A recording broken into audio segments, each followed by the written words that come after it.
showing up, you keep showing up.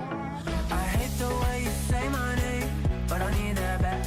I hate to say it's over then, just live with that. But we're going nowhere at the speed of light. I'm still showing up, you're still showing up. Maybe we should take this mess and put it all behind us.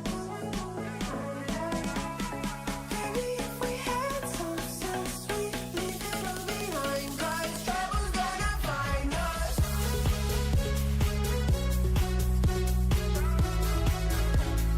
Trouble's gonna find us.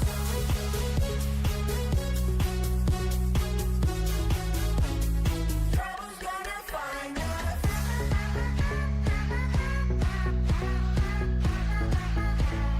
Trouble's gonna find us.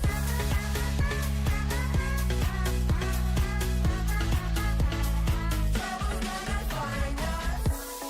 Maybe we should take this mess and put it all behind us. Baby, if we had some sense, we'd leave it all behind. 'Cause trouble's gonna find us.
All right.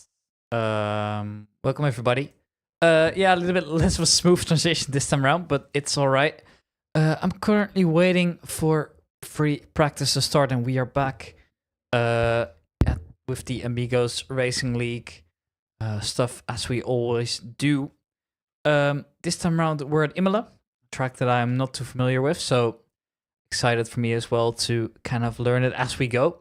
Unfortunately, I am alone today, which is a little bit unfortunate, but well, I hope that's all right with everybody here. So for the people that haven't noticed yet, we've got a new logo, which is quite cool.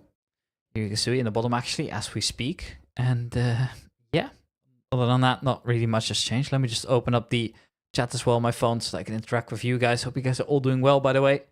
It's good to see you all. Although, actually, has to say that, there's nobody in chat still, but it's all right. People will come along the way, I bet. All right, well, I am currently ready, waiting to go. So it's just a matter of waiting for that free time to go over. We're going to head into the race as soon as we can. Now, I noticed that Chico Lindvar's back on the server, is in the Aston Martin. It's good to see him back. It's been a while, actually. That's always good fun.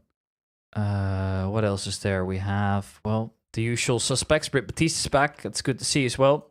The not-so-British Brit is back this season. And it's been a little while since we've actually seen him here. So it's good to finally have him back on the server as well. We've got quite a few people on the server tonight. In fact, there's 43. And the qualifying is about to get underway. So let's hop right into it, shall we? Music goes on.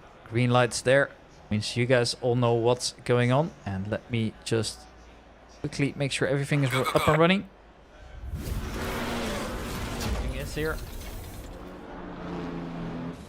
Everybody making their way out slowly but sure. There isn't actually enough pit slots here, which is going to prove to be interesting later on.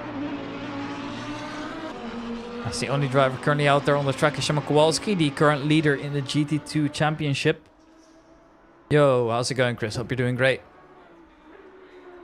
I think this might be my first time at Imola, which is going to be a lot of fun. Actually, I could be mistaken as well. Maybe we've done this track before. I just don't know it very well, to be honest. Lots of these Italian tracks are kind of new to me. That's only going to be fun and interesting along the way.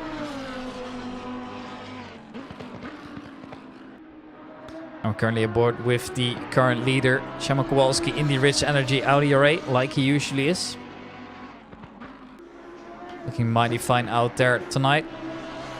And the Italians are obviously going to be very pleased with this one. After this one, we have another Italian race coming up. So lots of Italian races in the Amigos Racing League last time, this season, excuse me. Which is quite funny to me as well, because I remember very clearly, I believe it was last season or maybe 2 seasons ago, we did a lot of British tracks. This time it's lots of Italian tracks. So a little bit of a change up in that regard. And that gives me some time as well to familiarize myself with not only the corner names, but also the drivers we are having out there tonight here. We've got more than enough drivers on the grid now. Tom de Gies getting ready to start his hot lap soon. Just gotta create all the distance. Chosen the KTM, obviously with the Red Bull livery, just like last time round. Such a stunner, isn't it? And in this 30-minute qualifying session, we are mainly going to be looking at the GT2s for the first 10 minutes before heading over to the GT3s here. And obviously, there's only 10 GT2s out there tonight. One of which is Samuel Mbugua in his Williams FW07 team livery. I actually didn't know the car, but I must say it does look very, very good on this KTM. You see the KTM crossbow, kind of the main weapon in the GT2 class. Although it's fair to say that basically every car is at least kind of competitive, which is good to see.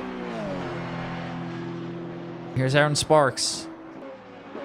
Once again in the same livery as always. Has made the swap over to the GT2s.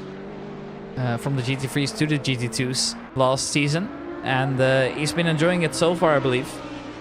Although, fair to say as well that his results haven't been staggering, at least not at the top as of yet. But he's making consistent improvements every single race he's doing. So I'm hoping that he can keep up that positive line and fight for the lead later towards the season. Although, I have to say as well, the season's going by fast, and I very much appreciate that.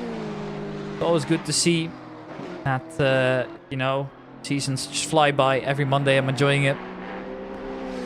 This is definitely one of those seasons as well. Every track I've done I really, really like. The addition of the Red Bull Ring has been great to me. Barcelona was back on the calendar. Unfortunately I wasn't there. Monza was a fun one. But yeah, we're doing a Italian triple header now. It's Monza, which we saw last week. Now we're on Imola, and then we're gonna head over to Misano as well. Small mistake makes for Aaron Sparks to not finish his lap. At least not in a rapid time. Obviously, that was just a warm-up lap, so that's nothing major, but well. And funny as well, we've got Indianapolis on the roster this time round. A track that I also don't know very well before headed over to our season finale at Spa-Francorchamps. Bradley Nielsen Vestergaard. Together with Chris Tedder, they are going to be the drivers in the Maserati. Bradley obviously being a new driver in this league as well, who is yet to prove himself really. Currently standing in the midfield of the GT2 class. Definitely holding up his weight. However, still nowhere near, for example, Szymon Kowalski. Has been killing it this season so far. In the first place he is at the moment. as multiple cars are getting up the pace now to set their qualifying lap. There's only 5 minutes to go with the remaining GT2s, so is it going to be pleasant? Well, definitely not, and there you saw it as well. Aaron Sparks struggling a little bit for grip, but has recovered at least. Managed to stay the car on the track. As we see him trying to push up for the laps. He's obviously yet to set a valid lap. It's John Dudley being the fastest at the moment.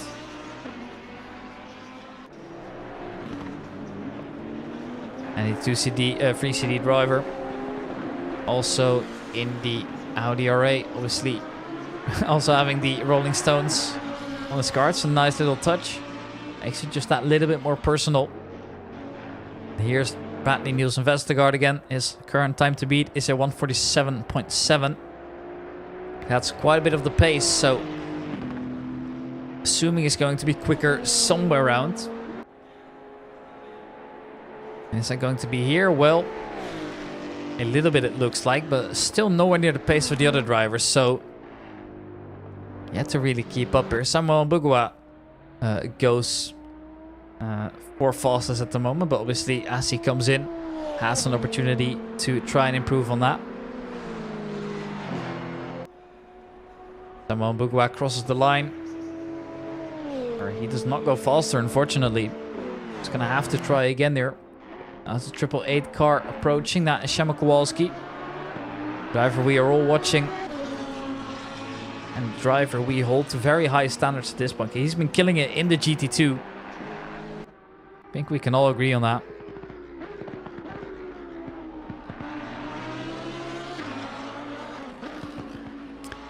As he makes his way through the final couple corners, he is going to try and improve on his lap yet again. And can he do so? Well, lap so far look pretty clean. Actually, does improve once again, so puts the standard even higher to the rest. Now Neil Archer, close to him, crosses the line. 6th fastest, still nowhere near the top, and in fact, quite significantly behind his teammate as well. Behind Samuel Mbugua as well. That's a small mistake made by Neil Archer. Means that this lap definitely won't do many favors either. I see Chris Tedder approaching on the main straight now, together with Dominic Gies. Dominic Gies currently set in 3rd position. ATM is going to cross the line one more time. It's a 143.307 to beat. At least that would be a personal record. And, well, drops down to 4th. Chris Tedder takes over that 3rd position. So, battles all around during qualifying. I can't wait to see how these cars fare up versus the GT2s, versus the GT3s.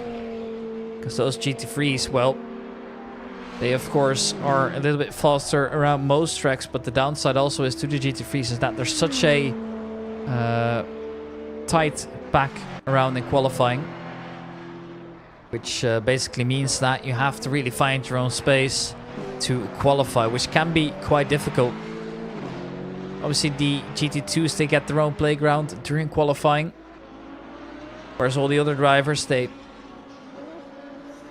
have to do it the other way. They have to just find a spot in a very tight grid there. Aaron Sparks, small mistake, laps over. The Aston number 44 car is yet to cross the finish line. He has another opportunity to try and get out there. Makes his way through. That corner looked pretty solid. Now just getting on that throttle here into turn number 19. It's just a small tick to the right here. Nothing major. And as he makes his way over the finish line, what's it going to be then? Well, unfortunately, no improvement. So it's going to stay in P7 here, as it's once again Shema Kowalski to cross the line. Already in the lead here. Just working on the lap times, trying to improve them lap by lap just to put that standard even higher. Keep in mind that in roughly 40 seconds here, qualifying is basically over for the GT2s. Ashton Dudley, the driver currently set in 2nd, is trying to best Shema Kowalski here. They're in similar machinery, so it won't be the car that makes the difference here. The setup might differ a little bit, but I assume they're roughly going to be the same. And John Dudley also not able to improve on this lap then. Pugna Proveritas, greetings. Hello, how's it going? Hope you're doing great. And welcome to the Megos Racing League. Samuel Mbugua will finish up the lap, I think. No, not even. He's going to do it the respectful way, which means that the order is basically set there. There's still one driver out there on the grid, but he crossed the line and therefore is allowed to keep going. However, I think he's going to come into the pits by the end of it. Wasn't sure if he actually did it within the time. I believe he might have. Obviously, there's no real way to see it, but that should do it for now. And now the GT3s are getting out there. Look at how busy the track is already. You see groups forming already. It's Darren Christie to also be a part of one of those groups.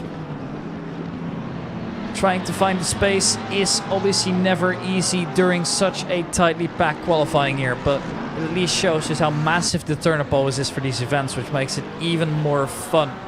Now, obviously, we have quite a long race tonight, 90 minutes, in which all the GT3s will try and differentiate themselves from the rest. In the end, there will only be one winner, of course. However, we do have separate class running, so even though one driver can win overall, there's also separate classes here, and the winner of those classes obviously get the most points and are competing versus drivers in their class only. That doesn't mean they're not able to fight. That doesn't mean they don't have to fight. Obviously, sometimes you have to get through a slower driver who could still fight for a good overall position, or when he's defending from a teammate in his own split, could not always have the opportunity to, well, pass you safely. So interesting to see how the laps are going to go down here. But as for now, you see the majority of the drivers here just making their way in. Everybody's just waiting for a spot there. Look at how busy it is on track. I know Lapparati is just waiting to start his lap.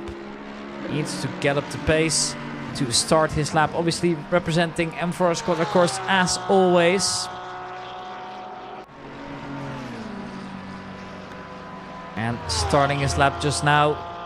And it will be up to him to make sure that he is one of the faster drivers out there. And also have a little bit of luck on his side to ensure that nobody really blocks him. But as the Porsche driver makes his way through the first two corners, things were looking solidly. Look at how much he's on the edge there. Look at how much he's pushing the car already during his first out lap in qualifying. Normally drivers tend to set at least a safe lap, but Manuel Lapparati is just pushing it to the limit. Now you'd expect him, because he's Italian, you should expect him to know the track very well. And I wouldn't be surprised if that is indeed the case. But even then, he's just nailing all the corners right now. So we're going to come back to him later. See how the times fare in the end there. It's a very busy track, so keeping up with everybody will prove to be a challenge. Especially considering I'm alone here. And as well as race control bugging out the last times here. And there hasn't been an update since. So I'll have to go back, because obviously I have some issues here where every car shows as a warning. So everybody shows as if they're driving slowly, so that definitely doesn't help here.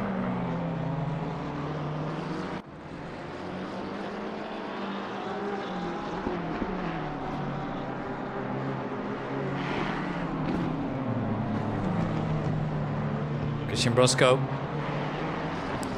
making his way through the chicane quite nicely. Now headed up over to Rivazza. My corner pronunciations might be off by a small margin. Oof, there he kind of cuts across as well. That obviously wasn't how he meant it to be. I just wonder how I'm going to be able to catch up with all the drivers here. Stefan Wilson, once again in the BMW, goes 10th fastest overall. It's Richard Christie with the fastest time for now. Obviously, I will never be able to see all of them, so that's going to be interesting. Here's Angelo Orlando ready to cross the line as well.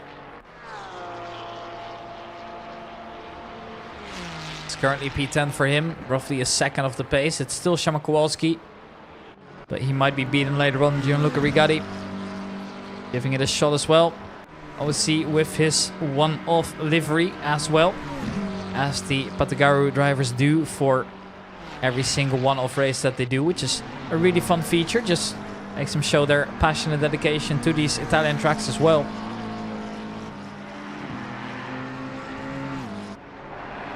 And here's Tommaso Bocci, his teammate. Similar driving, similar car. Only difference being the number, of course.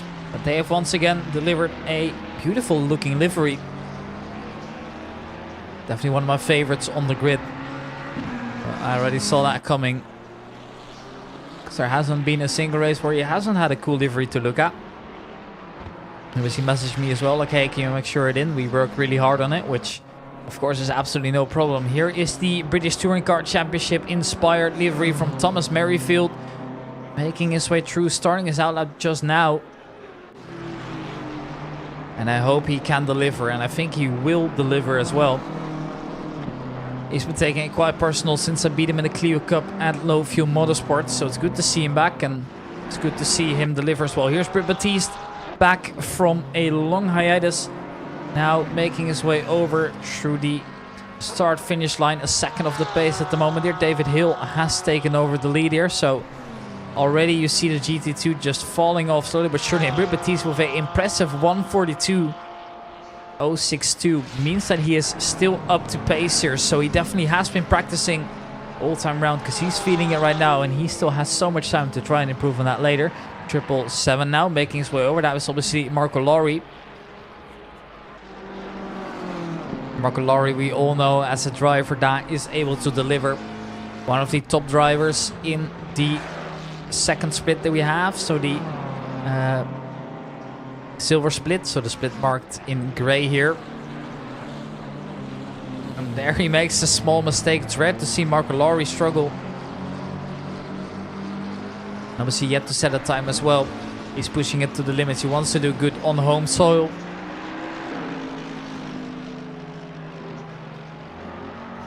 Here's Manuel Leparati once again in the Porsche 7 fastest. Keep in mind that is a split 2 driver performing really, really well. As we now see that David Hill has lost his first position over. He needs to get past the 3CD driver, which could be an issue later on, but they're leaving space for each other. And actually that pull, that little toe that he's got might have helped them. Fortunately, doesn't look like it. Now this is definitely a little bit frustrating for David Hill as well. Having that Lamborghini breathe in your neck the entire way is definitely not something that you want. And here's Britt Baptiste again, already in 5th. American showing that he has what it's made, what he needs to have. Words are difficult in English sometimes. Here's Britt Baptiste then crossing the line. Did not go faster, missed out by quite a big margin on that one, as Nico Handke is now yet to come around as well, representing Vivid Global Racing as he usually does.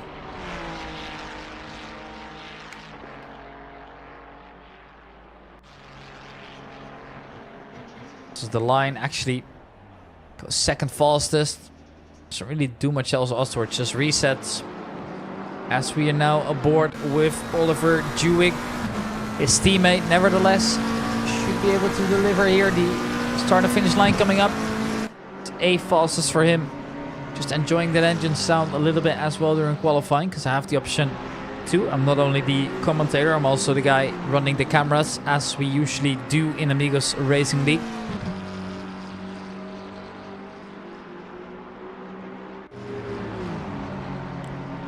And Jack Christie then 22nd fastest, somewhere in the midfield. Wouldn't be surprised if he pushes up a little bit later during qualifying. Tends to manage, and here's Dan Pickles. I wonder if that was the Lamborghini that we saw fighting with David Hill earlier. I think it might have been. 19th fastest for Dan Pickles as for now. Here's Martin Bryan, he's new. But he knows how to race, that's for sure. This time though, he has to let other drivers by. There's no real reason to fight. Wouldn't recommend going side by side into that one. They don't touch. Look like it from our perspective, but no, they both managed to make it through safely. Although Martin Bryan does flash his lights, saying it's not very appreciated. Here's Manuel Laparati again. On now to 10th position, but 10th would still be a very, very good starting position, obviously. So I've got nothing to worry about.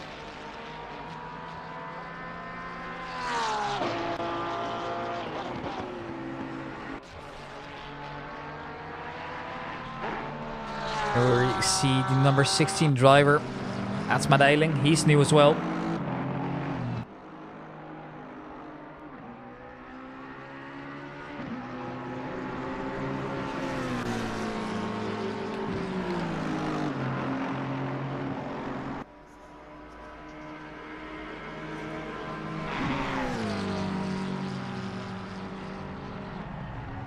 Tailing 17 fastest for now.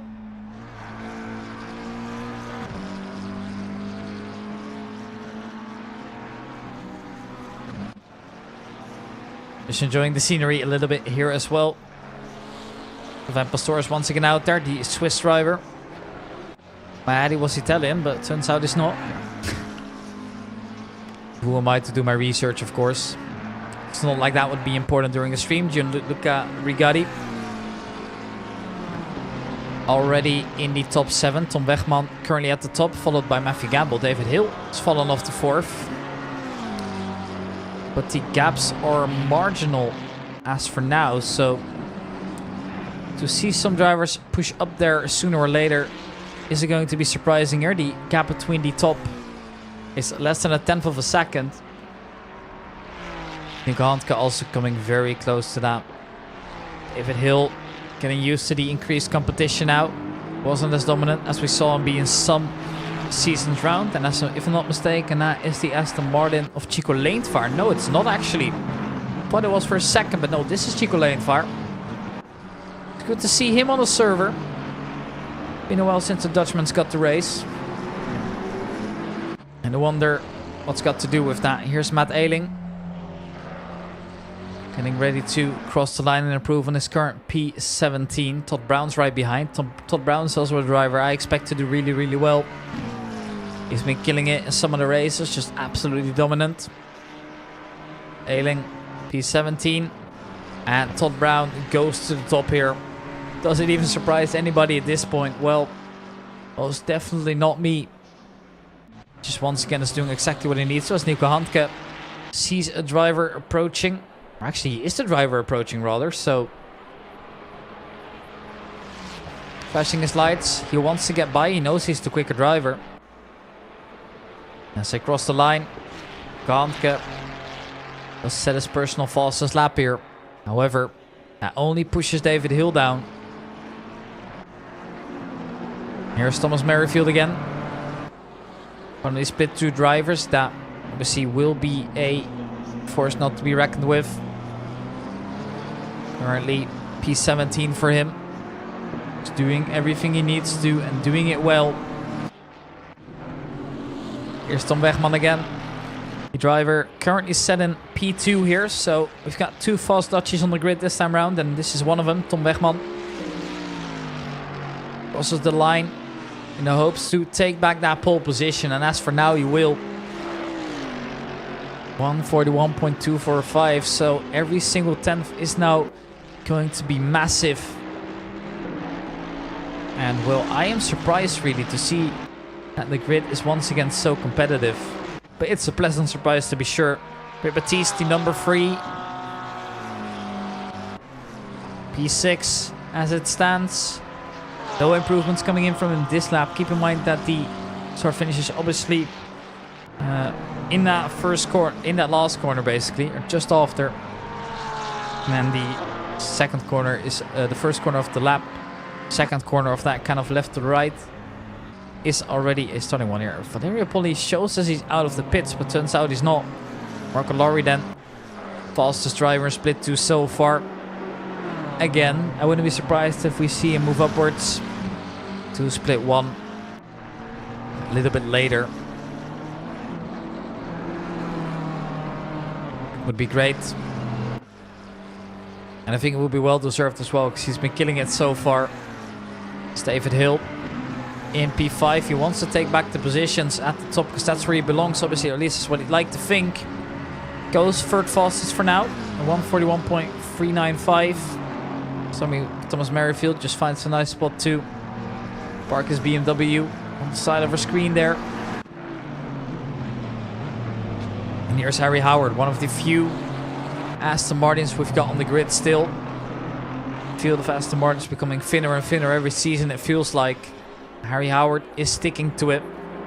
New this season, has delivered a couple races in a row, but now needs to do the same here around Imola. Unfortunately, that lap wasn't gonna cut it. See, quite far off the pace there. Almost certain he's made a mistake somewhere around, but we're never sure, of course. Here's Martin Bryan and currently set towards the back. Off the pace significantly at the moment, but he's going to keep trying. Some of the names here that I expect to get up there, really not cutting it at the moment, and this is one of them. Martin Bryan struggling in P40, and obviously he's a driver with significantly less experience than some of the others we've gotten here, but even then, I think he can do better, and I think he will do better. Nico Handke just parks the car for a little bit here. Can't park there, mate. It's Roberto Miglioli also making his way over that start-finish line one more time here, but time is running out. Only 4 minutes of qualifying remaining, and Roberto Miglioli pushes himself up 2 extra positions at least, as Thomas Merrifield will be looking to take back the position. He was the driver that got pushed down because of the lap time by the Italian. Making his way through the last corner, immediately crosses the finish line as well. It's going to be P20 for him still. Still somewhere in the midfield. Things could most definitely be worse. We'll see how he manages later on in the race, because obviously that's where you gain or lose the most positions. And with 90 minutes worth of racing tonight, I wouldn't be surprised to see some big surprises coming in. Here's Guy Cunahan. I think we were thinking about promoting this lad to split 1, but we haven't so far, and he still stood in P17 right now. A good midfield position to start off with. Keeping quite a few split 1 drivers behind. Some notable names as well, as Dan Pickles, Darren Christie and John Wilson are all just not cutting it right now. Here's Joey Joseph Attenborough in his McLaren as always. P23 it is, but the Monster Energy car looking to gain a little bit more. However, Sam round it won't happen, so as we wait for the number 89 to cross the field. I'm actually unsure who that is on top of my head, which I'm terribly sorry for, and actually looks like I'm not able to find him in time. That is a shame. I don't see him at all, but I could be mistaken. Ah, here he is, Chico Lanefire. Alright, yeah, that makes sense why I didn't recognize the number. Obviously, he gonna do quite well. As Darren Christie has parked it up. But as I wanted to say, it's actually not Chico Lanefire performing badly. He just hasn't been online on the server as much. He's been doing some stewarding, I'm pretty sure. Other than that, things have just remained the same, really. Dan Poole, another Brit, wants to qualify better here, as we see some drivers parked in the sand. That is still the same driver, I believe that was Aaron Christie still. And Dan Poole, P13, makes his way up to P11. It's slow but steady improvements coming in there. And now we see the number 7 car crossing the line soon. That is once again Brian. And here we have Laurie. Both wanting to just push themselves to the limit. Marco Laurie representing M4 Squadra, of course, as always, is in ninth position. That is the fastest driver in Split 1, but that doesn't surprise anybody at this point. As I've mentioned multiple times on the broadcast, he's been killing it this season, and I think promotion is going to happen at some point. Here's David Hill. Half a second to find to the drivers at the top here, but it's not out of the danger zone. Yeah, as Matthew Gamble and Nico Handke are doing very similar lap times at the moment. So just being able to improve by 2/10 would make him a little bit more safe. But I think his time simply isn't cutting it right now in terms of being in the front 2 positions. So the front row looking basically impossible at this point. However, I think it's also fair to say that he has been doing a good job to make his way into third, which is still very, very impressive, because these times they're really, really solid from everybody at this point. Thomas Merrifield is likely crossing that line for the last time, hoping to improve. More drivers coming in. Qualifying's officially over at this point, but obviously everybody on the lap will be able to finish it, but we won't be able to finish it Here's Angelo Orlando. He makes his way into the sand. That will be the last he had as a possibility to do. Here's Marco Lari once again. Have to be careful on the throttle there. If you go too fast, you really make it difficult for yourself in terms of exit. Marco Lari driving slowly, making his way across the finish, but safe to say he's not going to be improving his lap times anytime soon. Matt Ayling also comes to a halt here, so more drivers finishing their laps.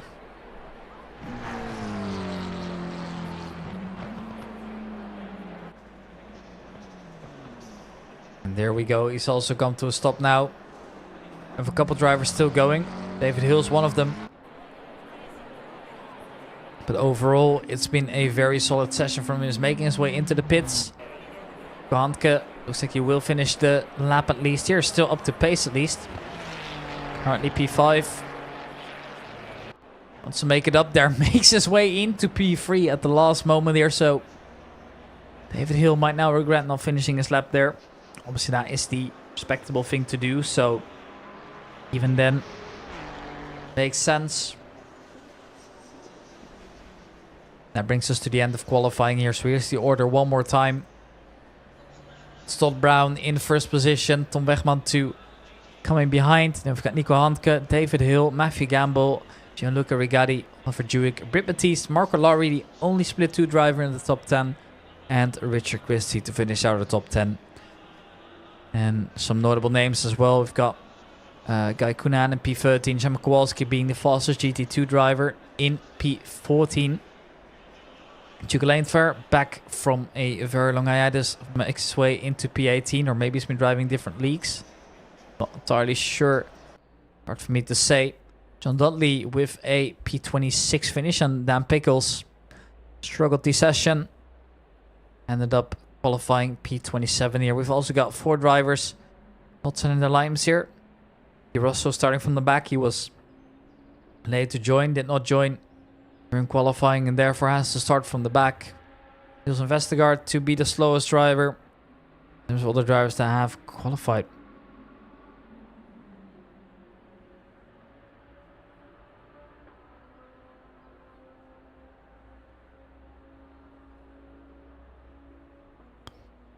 Now it's just a matter of waiting until we actually start. So I'm going to bring you back to my face. Here we find ourselves. It will be a interesting one here. 90 minutes to go. Means we are going to be there for a long time.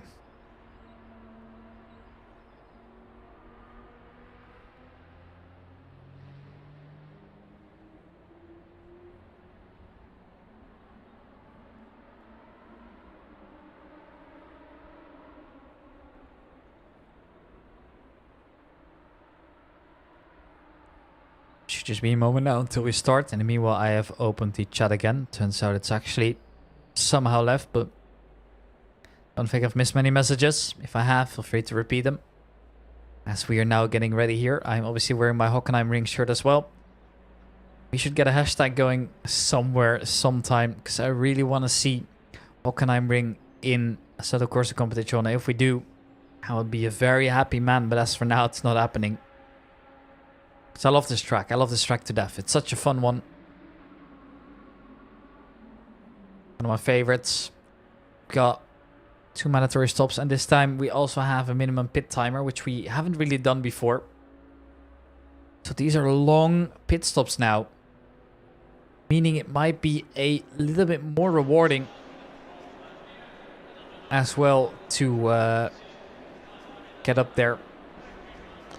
You know, to just try and change your tires or something differently. Repairing might be a little bit easier as well, knowing that, well, you're always going to have a 25-second stop or longer anyways.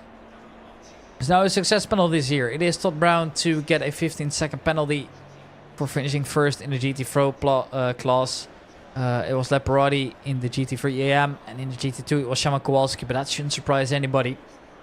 Then in second place, we've got Nico Handke Angelo Orlando and John Dudley to take a 10-second penalty each. And then in third position in each class, we've got David Hill, Jack Christie, and Dominic Giesier. So just because it wasn't hard enough for Jack Christie to get out there again towards the podium, well, now he's also got a 5-second penalty. And obviously, in a 90-minute race, that is less of a problem, of course. But even then, you know, it'd be nice to not have it, of course.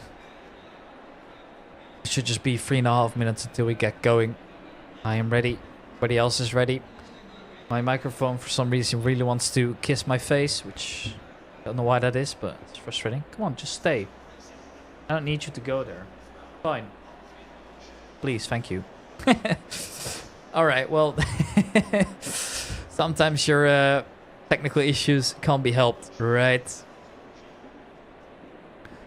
Alright, the penalty was reapplied for David Hill. Looks like that was wrongly applied. But he did finish third, so therefore a 5-second penalty for him.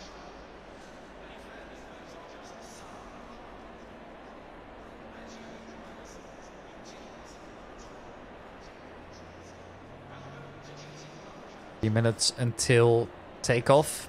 At least that's how I like to call it. You're all getting ready, and I'm excited for this race a lot.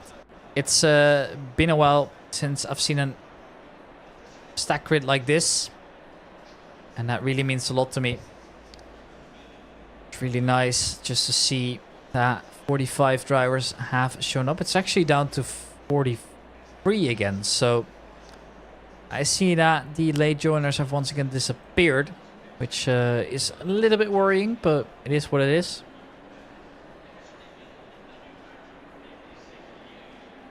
I mentioned it quite a few times, don't know what's up, but we'll see. I don't think it's anything big. No, indeed, it's just some mentions. Some people that really wanted my attention, I suppose. Here, 2 minutes until we get going with the 90 minutes here of Imola, which is guaranteed to be a spectacular race as always. So for the people that don't actually know me, I think it's also a good time to plug myself here. My name is Rick Popken, also known as Ricky DC. Virtually a Counter-Strike commentator, but I do some sim racing on the side as well, which I'm really passionate about. And it's always fun as well to have some variety to my workday, I suppose. And Amigos Racing League was the first league to get me in here as a commentator with zero experience. So being able to sharpen up my skills is always a lot of fun. And I've been doing that for basically a year now, which feels really weird. It's such a long while back as well, but I've stuck with him ever since. I believe this is my 4th or 5th season at this point, and I've basically been there almost every race. You know, the community has been so loving to me. Getting the support means a lot to me as well. So I hope that this way we can kind of grow together, and a lot of people already seem to know my face and know me from Amigos Racing. That's also how I came here in some other fields as well. I've been using it as a reference to make my way into a debut at the IRL racing stuff at the TT circuit in Assen. One of those races obviously being the Japfest and Supercar Madness, which I can now announce. Going to be commentating the Dutch Time Attack Challenge as well as some drag racing. And then in the summer, there's a good chance that I'll be doing some more events as well at the circuit, which I can only be very excited about. 10 seconds until we get going, so let me swap over to the scene and then we can enjoy it all together. All right.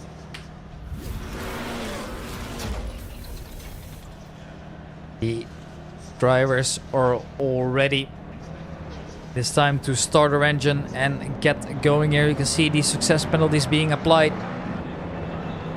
And obviously Todd Brown will have a tough job defending from Tom Wegman, as well as having to serve that penalty. It could prove to be tricky.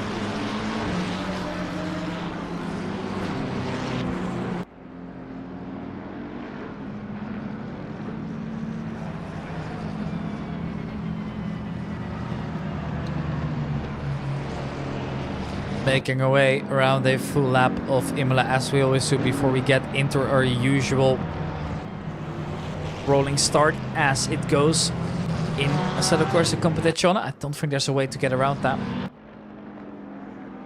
Doing a great job, thank you very much. Very much appreciated. Glad you're enjoying the stream. As it's a big conga line all the way through here. So 43 drivers will be joining us tonight. And also a notable name joining later was Dario Sugaro. So Dario Sugaro, despite being a split one driver, is going to be fighting versus the GT2s and the split two drivers. He has to start from his second last position, so P42 for him. Also means that Bradley Nielsen isn't starting from the last position on the grid, despite qualifying there. Everybody's just waiting their way in. Weaving around a little bit, hoping to get some temperature into those tires. As we are currently watching Simon van der Wijngaard, a driver that I love watching simply because I find his livery to be so unique and so good looking as well. I believe that might also be the only Belgian driver that we actually have on the grid now. And I'm personally hoping that at some point we see a season featuring Zolder, Spa and Zandvoort. Obviously Zandvoort being a track relatively close to my home. I'm 2.5 hours away by train. I actually had the pleasure of going there Sunday. It was a lot of fun watching the Dutch Supercar Challenge. Went there with my girlfriend. It was an absolutely lovely experience and glad to be able to go there. Also got a couple trips planned to the UK, Donington Park being one of them. Also still looking to go to Brands Hatch some point during the season, but no guarantees on that as of yet.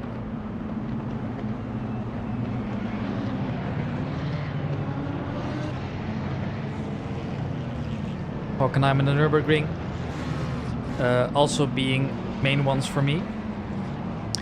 These calendars are also within driving distance, and that's exactly what I'm going to be doing this summer, watching them at the Fanatec World Challenge Europe, which I can't wait for. But as for now, we have to focus on what's happening right in front of us, and that is going to be 90 minutes of non-stop action over at Imola. At the front we have Todd Brown, and he'll be the first one to get away here, crossing the line very, very soon here. Everybody making their way in. Indeed, there we go. It is a green light and we are underway. Todd Brown gets off to an amazing start. At the back you see that things are getting a little bit messy here, but everybody's keeping clean for now. And as I say that, there's a driver off. I believe that is Szymon Kowalski actually. And if that actually is, that will be very, very problematic later on. We'll see in a little bit who is the biggest loser. And indeed it was Szymon Kowalski. That was the driver that finished in first in qualifying in his respective class. And now finds his way at the back. The same goes for Guy Cunahan. A couple other drivers losing some massive positions. It wouldn't be a sim race with some kind of chaos in the beginning. Oh, that's never a good sign. I was just waiting for that to happen at some point here, but making our way through the upcoming curves here. It looks like things are at least getting a little bit less messy towards the front now. Now you can see as well that Stefano Dosso finds himself in a good position. Here there's a driver facing the wrong way. I'm not necessarily sure who it was. It was Alistair Wright. Absolute disaster for Alistair Wright, and he's now so far back from the rest. So a messy start here at Imola. Autodromo Enzo Edino Ferrari. Now it is proven to be a difficult track here, I know that, but even then, that's not what you want to see, where everybody kind of has to take it easy. I wouldn't be opposed as to double penalties in the first lap, to discourage drivers from going for gaps that don't exist anymore. You see a famous racing quote: if you no longer go for a gap that exists, you're no longer a racing driver. However, if the gap isn't there, obviously you shouldn't go for it. Here's Gianluca Rigatti. The special one-off livery seems to work here. Is in 5th position. taking over one position here from Matthew Gamble. And that is David Hill going very, very wide. And that also means that the Italian will say, thank you very much. I'll happily take the spot swap. The 4th he goes. David Hill with a small mistake. It's not very common to see the Scotsman making mistakes like that. He's a driver that I know is very consistent. But this time, fortunately, he couldn't make it happen.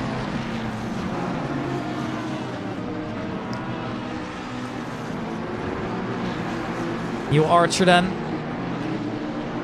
facing it off with the other GT2 drivers. Obviously GT2 drivers are going to be a little bit slower through the corners as they feature a lot less downforce than the GT3 counterparts, but obviously they do make up for that with raw power here. So on the straight you'll see that the GT2 is just able to drive away from the rest, but then unfortunately thanks to that less aero in the corners, you're going to see them struggling a little bit more than the rest of the cars.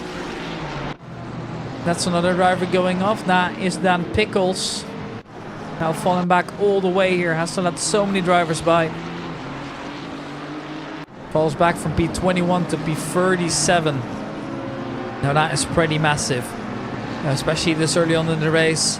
And with a double pit stop, we could see that changing here. As Matthew Gamble also is interested in taking away another spot from David Hill here. Scotsman seems to struggle a little bit here during the beginning parts of the race. Matthew Gamble having that inside line. Don't use that to his advantage as well. But now the first turner will be a left-hander. So is David Hill able to stick it up the inside? Yes, he is. So he defends his position very, very well. Stays ahead here. Actually retakes that position because at some point Matthew Gamble was most definitely ahead here. So now back to 6th for Matthew Gamble, the young British driver. Is driving once again like a driver with decades of experience, but that's not the case. Just proves to be very, very talented here. Here are the M4 Squadron Course drivers. I assume they're not going to make it too difficult for themselves, so most likely just taking it easy when it comes to the battles with the drivers, with teammates. And here's a very, very opportunistic move down the inside by Thomas Merrifield, but I don't think he'll be able to stick it. No, indeed, he's going to have to once again wait, but it was a good move, good opportunity. Going for that small gap that was left to him. Here is Manuel Leparati, also behind one of his teammates. We see the M4R course represent a big part of this grid here. I think they're a massive community. Now I could be mistaken on that, but they definitely have their stuff together in terms of, well, organizing and joining a league as a group, because they are just so overrepresented compared to the rest of the teams here. I think they've got multiple teams in the team championship as well, which obviously is a championship that we run on the side. Pit window's now open, so everybody else has to serve a double pit stop at some point. Obviously they're free to time it whenever they want, as long as they do it within the pit window, which is quite a large one. 1 hour and 19 minutes to go on the pit window. Obviously, that is very, very long still, so I doubt we're seeing drivers pit this early, unless they've got damage, of course. They can serve their pit stops whenever they want, as long as they take a minimum of 25 seconds, which I think is programmed into the game. So you're able to take a little bit less fuel, because you have to wait anyways for your refueling, so you might as well use that to your advantage. So you're slightly quicker in the opening rounds until you get into the pits here. Now, I assume most of the drivers will pit for tires anyways. You can do that within 25 seconds, so it will be logical to do so.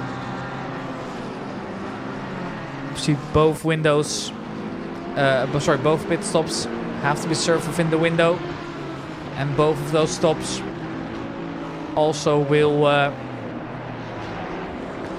be a minimum of 25 seconds here. No, this is a nice freeway battle, but there's a little bit of a touch here. BMW going very, very wide. That's Stefan Wilson, if I'm not mistaken. He's gonna end up falling off here after a tiny touche. Obviously, the race is still very young, so the last thing you want to do is make a long-term enemy for now. The rest of the field has been managing it quite nicely here. We see a couple drivers already into the pits here. Dario Sagaro being one of them. He's now in clean air for quite a while, I believe. Actually, he has to be careful because drivers are catching up already. Might have mistimed it a little bit here, as the current race leader, that being Tom Wegman, who has taken over the position from Todd Brown off camera, will be taking his way up. And actually, at some point, obviously, Dario's just going to have to let him by. Already surfing one of 2 mandatory pit stops early on. Could prove to be a viable tactic, especially if you end up in clean air. He was one of the drivers that we saw struggle in the beginning, having not set a qualifying time. It's hard to make your way through such a big field, especially in the opening few laps when everybody's kind of clamped together before really any real gaps are made here. I see another driver coming into the pits, the Alistair Wright, also serving his mandatory pit stop early. And he's one of the 2 drivers here most definitely interested in just, you know, trying to get up to clean air, focus on your laps, basically treat it like a big qualifying session, or a hot stint rather. If you manage to keep up the pace in that clean air, if you manage to kind of find your way back, then that could be a big advantage, as the other drivers obviously have to pit in, but they're losing time battling others, as can be seen here. Very nicely demonstrated here by Dominic Gies, currently stuck behind the GT3 despite having so much more power on that straight, but going for a lunge down the inside isn't going to happen in a car like that, at least not in this kind of scenario. And that is Thomas Merrifield facing the wrong way. It's hard to actually change up to him, but he is able to keep going. Loses 10 positions by such a small mistake, and I don't think it was a forced error either. I think it just happened. So Brown still is chasing Tom Wegman. Unfortunately, I am not able to see his livery. I have synced my awesome sim racing.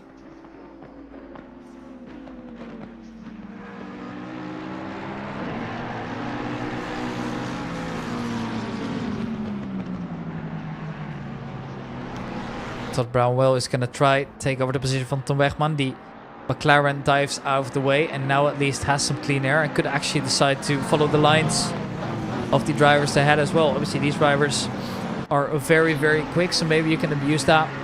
Copy their lines. Use a little bit of their slipstream as well to ensure that the rest of the pack doesn't catch up to you anytime soon. However, keep in mind that the drivers somewhere around the P5 mark, for example, David Hill, currently set in P5, are very, very quick drivers. Here's Marco Lowry.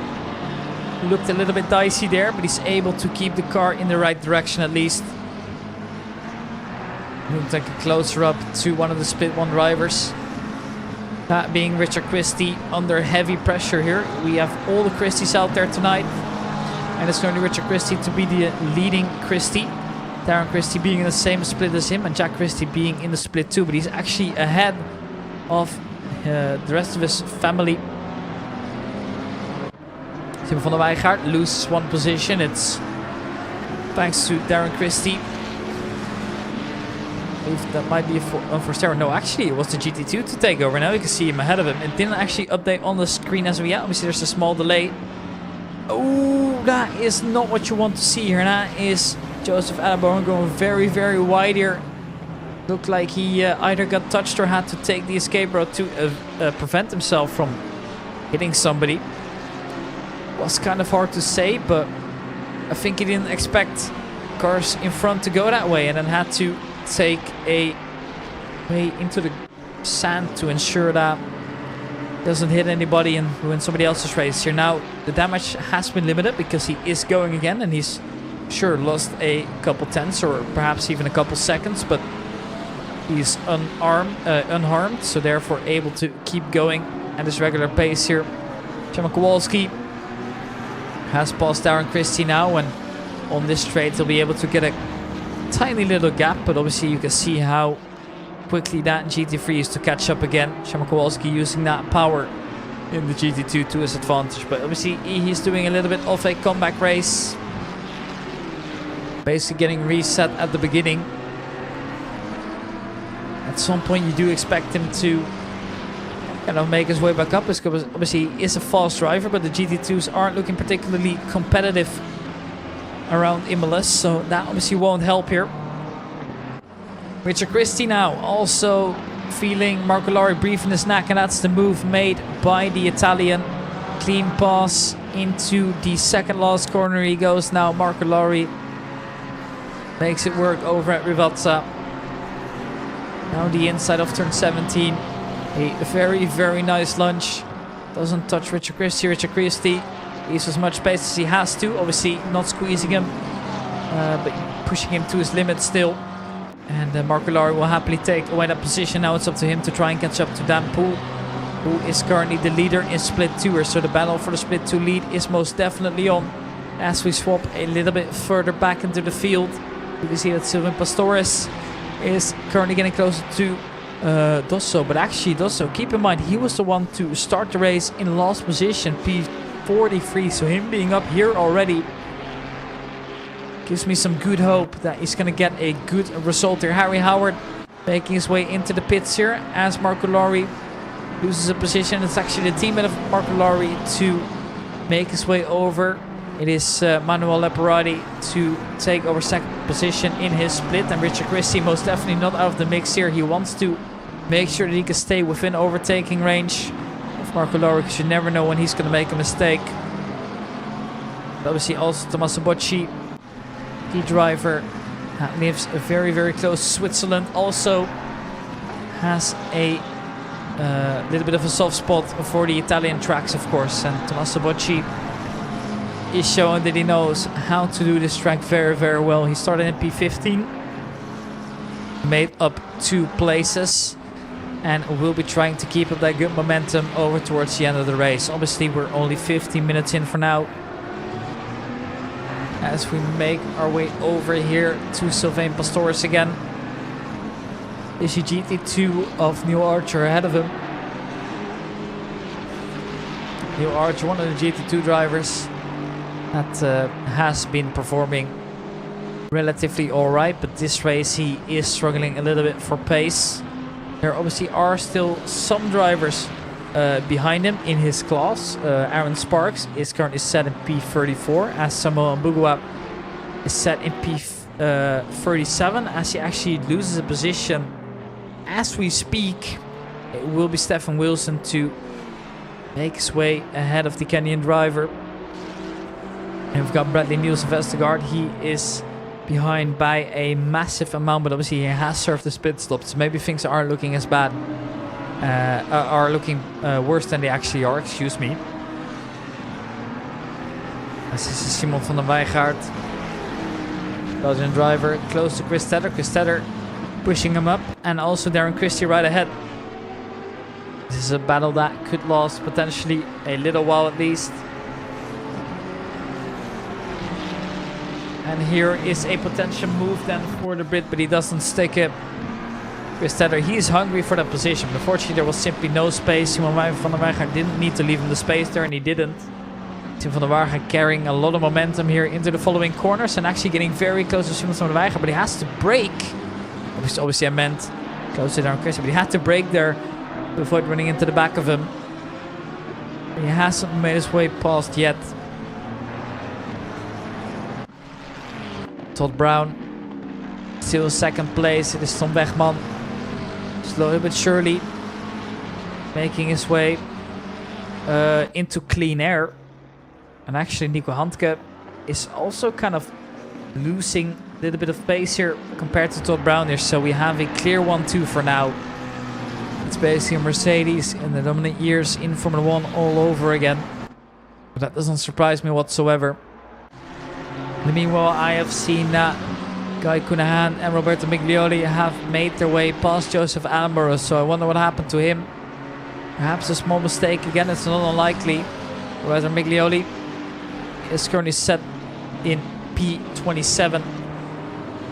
Still has a long way to go, of course. Chris Tedder then, maybe move down the inside here. Well, now he's entitled to the space. Actually makes the move happen, so the Brit making his way off, and as we see into the background, Thomas Merrifield going very, very wide and has to rejoin the track by cutting across the grass here. Wants to ensure that he can at least keep that position, but Chris Tedder does make his way past, and so does Guy Cunahan. Actually, Chris Tedder obviously was ahead as well a little bit earlier. That was a small mistake by me, but he does lose one position here and also a little bit of time. So now you can see that the McLaren is very, very close by.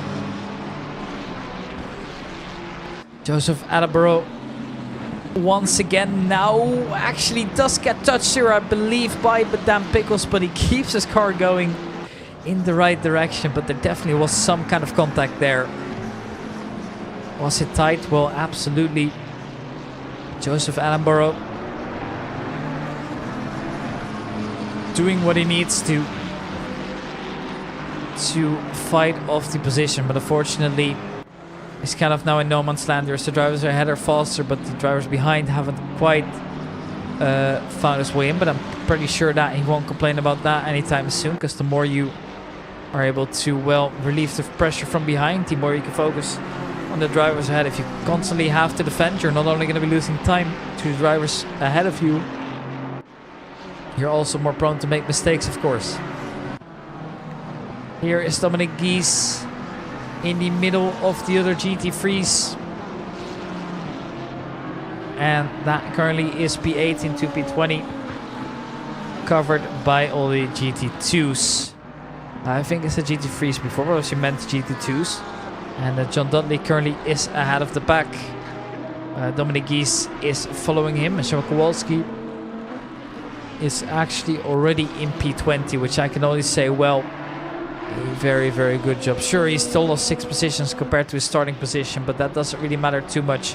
So he was at the back after having a little bit of an incident that he was involved in during the start of the race. There's always a couple drivers who see their race going up in shambles in the beginning, but he's been making a very, very clean comeback and making his way through the field. So watching that one back from his POV will be interesting for sure. We've seen quite a few overtakes here, and here we see a very nice group of 5. That group is currently led by Joseph Attenborough in the McLaren. Then we see behind him is Dan Pickles, then Roberto Miglioli, Sylvain Pastores and Chico Lanevaar, who has just made his way past Dosso, but obviously not out of the danger zone yet. Chico Lanevaar having a little bit of a quiet race. Maybe it will take some time to get back into it. Obviously the Aston Martin wasn't the car we usually see him in. I may remember him in the McLaren. And so do the others here. Thomas Merrifield once again has made a mistake, I believe. Because once again we see him lose a significant amount of positions. Now down in P26. Which has me worried later on. And Todd Brown finding his connection over to Tom Wegman. Obviously Todd Brown has a 15-second penalty to serve. Which means that the overtake won't benefit him in the short term, but he's going to have to make it past and then create a gap. Or perhaps a bit early and hope that his lap times are better than the Dutchman. That's a very good possibility as well. But at the moment it is the Dutchman leading the race into P11. So he's been doing a good job at keeping things tidy and, well, keeping up the pressure here to Tom Wegman as well. Here's Marco Lowry then. P10 at the moment. Wants to be the driver that's first in his class for now. And here might be a good opportunity to send it down the inside. And he will. Actually, the McLaren ends up going quite wide. I'm not sure if he was forced off there, or if we saw the McLaren just making a small mistake. But Marco Lowry moves up to first position in his class respectively. Doing exactly what we expect of him here. Very, very quick lap times. And once again, a driver proving to be very competitive. Now, I am still wondering, why is this driver up in split 2? Because I believe this driver has both the pace and the racecraft to deserve a spot into split 1. He's a driver that I know that is relatively clean. Sure, he's had his incidents, but everybody kind of has here. There's very little drivers that haven't been involved in any. And needless to say as well, that sometimes it wasn't his fault as well. So I can only say he's been doing exactly what he needs to, which is good to see. Darren Christie then currently sees Jack Christie slowly but surely actually escaping from him. Kind of hurts when the new generation of talent is taking over, especially if it's a family member. So I wonder how Christmas dinner will be between the two later on. Obviously that's still very long to go, but just wanted to use that figure of speech in there. Is there any other traditions where they will be seeing each other? That's a good question, actually. I'm not very up to date to British culture and traditions, actually, which is embarrassing to say. But one thing that I do know, that they're responsible for a record number of Independence Days around the world. And, well, this is P8 for Britt Baptiste. He is a driver from a former British colony, that being the United States of America. Currently set in P8, chasing Oliver Jewick. I can only say that, well, they've both been keeping themselves to a very high standard here, but seeing Britt Baptiste come back, I can only say thank you guys all very much for enjoying the spectacle for me, because it's been such a good race so far. I saw as well that Matthew Gamble once again has overtaken Matthew Gamble. Actually, sorry, it's the other way around. Of course, Matthew Gamble overtaking Rigotti. It's a little bit hard to tell, especially when there's so many names you have to pay attention to.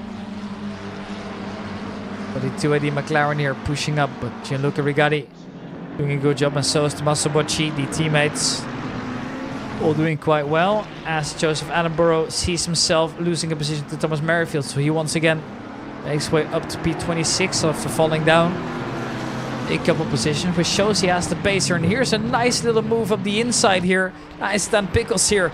Very, very well done. Joseph Attenborough has to be careful of not spinning there, but able to keep the car going. Definitely protested a little bit there against what Joseph wanted, but the harsh reality is that Dan Pickles is showing why he deserves to be in split 1, at least with a very, very good overtake there. Joseph Attenborough finds himself in split 2, of course. So also for the drivers, for the people watching and the drivers new here that have yet to race or are doing the first race, this is a race with 3 classes. We have the GT2 class where there's no splits between them. It's just a overall GT2 championship because we've only got 10 on the server, and I wouldn't be surprised if at some point we saw that number increase, maybe next season, because, well, I've been told racing them is very, very fun.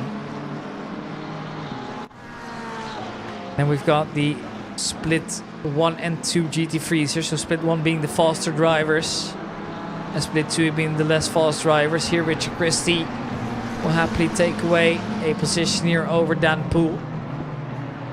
Dan Poole now will be struggling to keep up to Mark Lawrie, who's just gone into the distance here.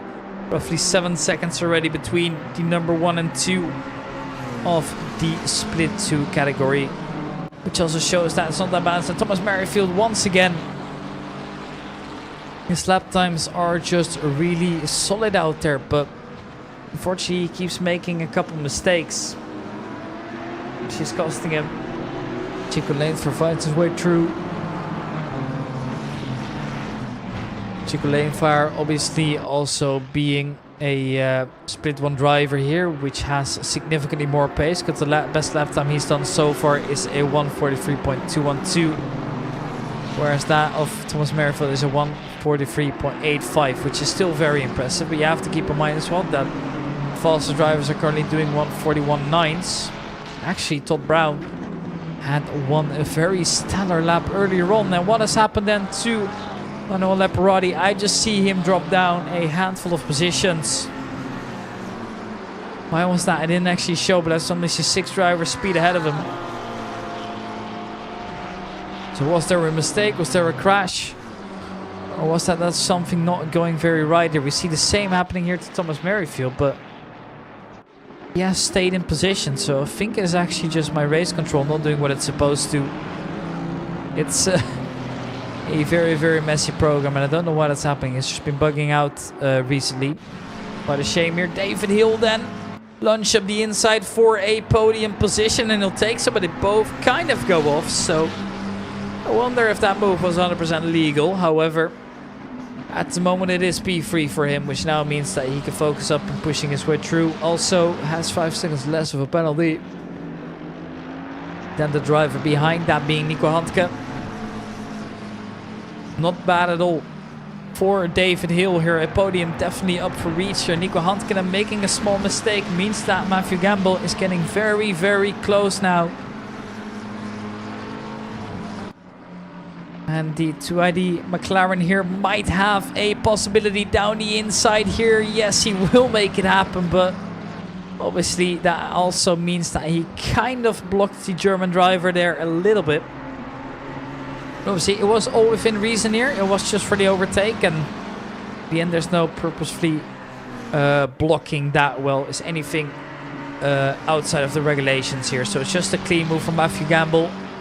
But it also means that Nico Hankinen wasn't able to get on the throttle early. But Matthew Gamble here is still on course for a podium here. You have to keep in mind that David Hill has a 5-second penalty to serve, which would then mean that he would fall back all the way to P6 after all the penalties have come down. And speaking about some of the pitting, here we have Marco Lowry into the pit as well as Britt Batiste serving their first out of 2 pit stops, and that could also mean they fall back, which that could be meaning they would be stuck behind slower drivers, but it could also mean that they end up in clean air. Here you see multiple drivers are serving their pit stops early. Now this is also going to be the most common approach for the pit stops here. You're gonna see when there's 2 pit stops here that if you do a pit stop every 30 minutes, you kind of balance it out and you're able to, you know, get fresher tires all the way, or you're able to refuel to a limit that is pretty lower. So here you see a lot of drivers into the pits. Britt Batiste, Marco Lowry, Chris Terra, Joseph Attenborough, Dan Pickles, Roberto Miglioli, all serving their first out of 2 pit stops. Obviously you do see some drivers driving into each other. That is because Imola doesn't support enough pit boxes. Obviously that is a small limitation in game, but that's just how it is here as we're on board with Dominic Gies. So time to shine our lights on one of the GT2 battles here. Shema Kowalski has made his way past the German and is now chasing down the Welshman, that being John Dudley, of course. John Dudley being an OG of the Amigos Racing League, has been there for as long as I can remember, and he is one of the drivers that I hold to a high standard. He's a driver that I know to be really, really quick. Just doing exactly what he needs to here. Here you see all the drivers now coming out. Well, they're going to be down towards the bottom end of the field there. You have to be careful of people rejoining the track. And well, some of the drivers here making their mature are actually on a very different strategy here. So now you see as well that some drivers are just on completely different laps here. You see the leader of Todd Brown, which surprises me actually. So that makes me think that Tom Wegman has gone into the pits. And indeed he has, so that means the Brit has taken over the first position. And as I was going to say, you're going to see now that some drivers are on lap 17, whereas the slowest drivers are currently still on lap 15, depending on when they're serving the pits here. It's an absolute chaos into the pits here. So many drivers are there, but it only makes sense, right? You see that Brent Lee, Niels Vestergaard, is just making space. Obviously, he is driving a completely separate race from some of the drivers that have served their pit stops and now making their way back in, or some drivers that are just coming to lap around. He has been struggling, but I think it's safe to say that he is fairly new to the Amigos Racing League. And there we see a heavy penalty handed out to Thomas Merrifield. Thomas Merrifield now with a drive-through penalty. Now that penalty is quite severe. I'm not sure how many actual spots that is going to be, so I don't know how much time it actually costs, but never great to see a penalty handed out. I'm not sure what the exact reason for it is, but it's going to have to make that time up. That's what I do know. John Dudley here headed back out to the pits here, serving one of 2 pit stops. Wants to go side by side, but Andrew Orlando won't allow it, which means he moves up a position. But Andrew Orlando, having also served up one of his pit stops, means he actually has now overtaken for position. So he'll happily take that, I suppose. Definitely won't be complaining about that one anytime soon. That's what I know.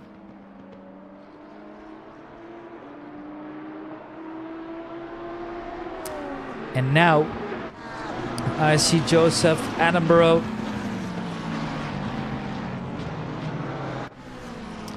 also doing what we expect him to do here, just driving a stable race ever since the beginning. He's had his ups and downs though, but since then he's basically kept it clean. Struggled a little bit towards the beginning here, but as we are already 1/3 through the race, I think it's fair to say that that's one's now done for. Look at how many drivers are in the pits. Dan Poole is one of them. I see Guy Cunahan. I spotted as well. I believe it was Thomas Merrifield turning his pit stop. Dan Poole was in there. So was Dario Segaro. No, actually he wasn't. No, he's just still driving. Apologies. But it was also Matt Eiling making his way out now. So majority of the drivers here having served one of 2 pit stops already here. Now that doesn't go for all of the drivers at the front here. You can see that the current top 8 still has to come in, which is also why, for example, you see that Stefano Dosso has made up 35 places. As for now, that's simply not realistic. He's going to have to drop down, serving his mandatory pit stop, but at least he's at the front for now. I think he'll be more than happy with here. Richard Christie loses up against Dario Segaro. Now, Dario Segaro obviously has served one of his pit stops here, so he's just basically back into the race. Gaining 25 positions early. I don't know how he's done it. Stellar race from him so far. Guy Cunahan with his stop and go 30 penalty. I wonder if that's got anything to do with the pit stop that he just served. It was served immediately after. It could just be a coincidence, of course. That is a heavy penalty to serve out.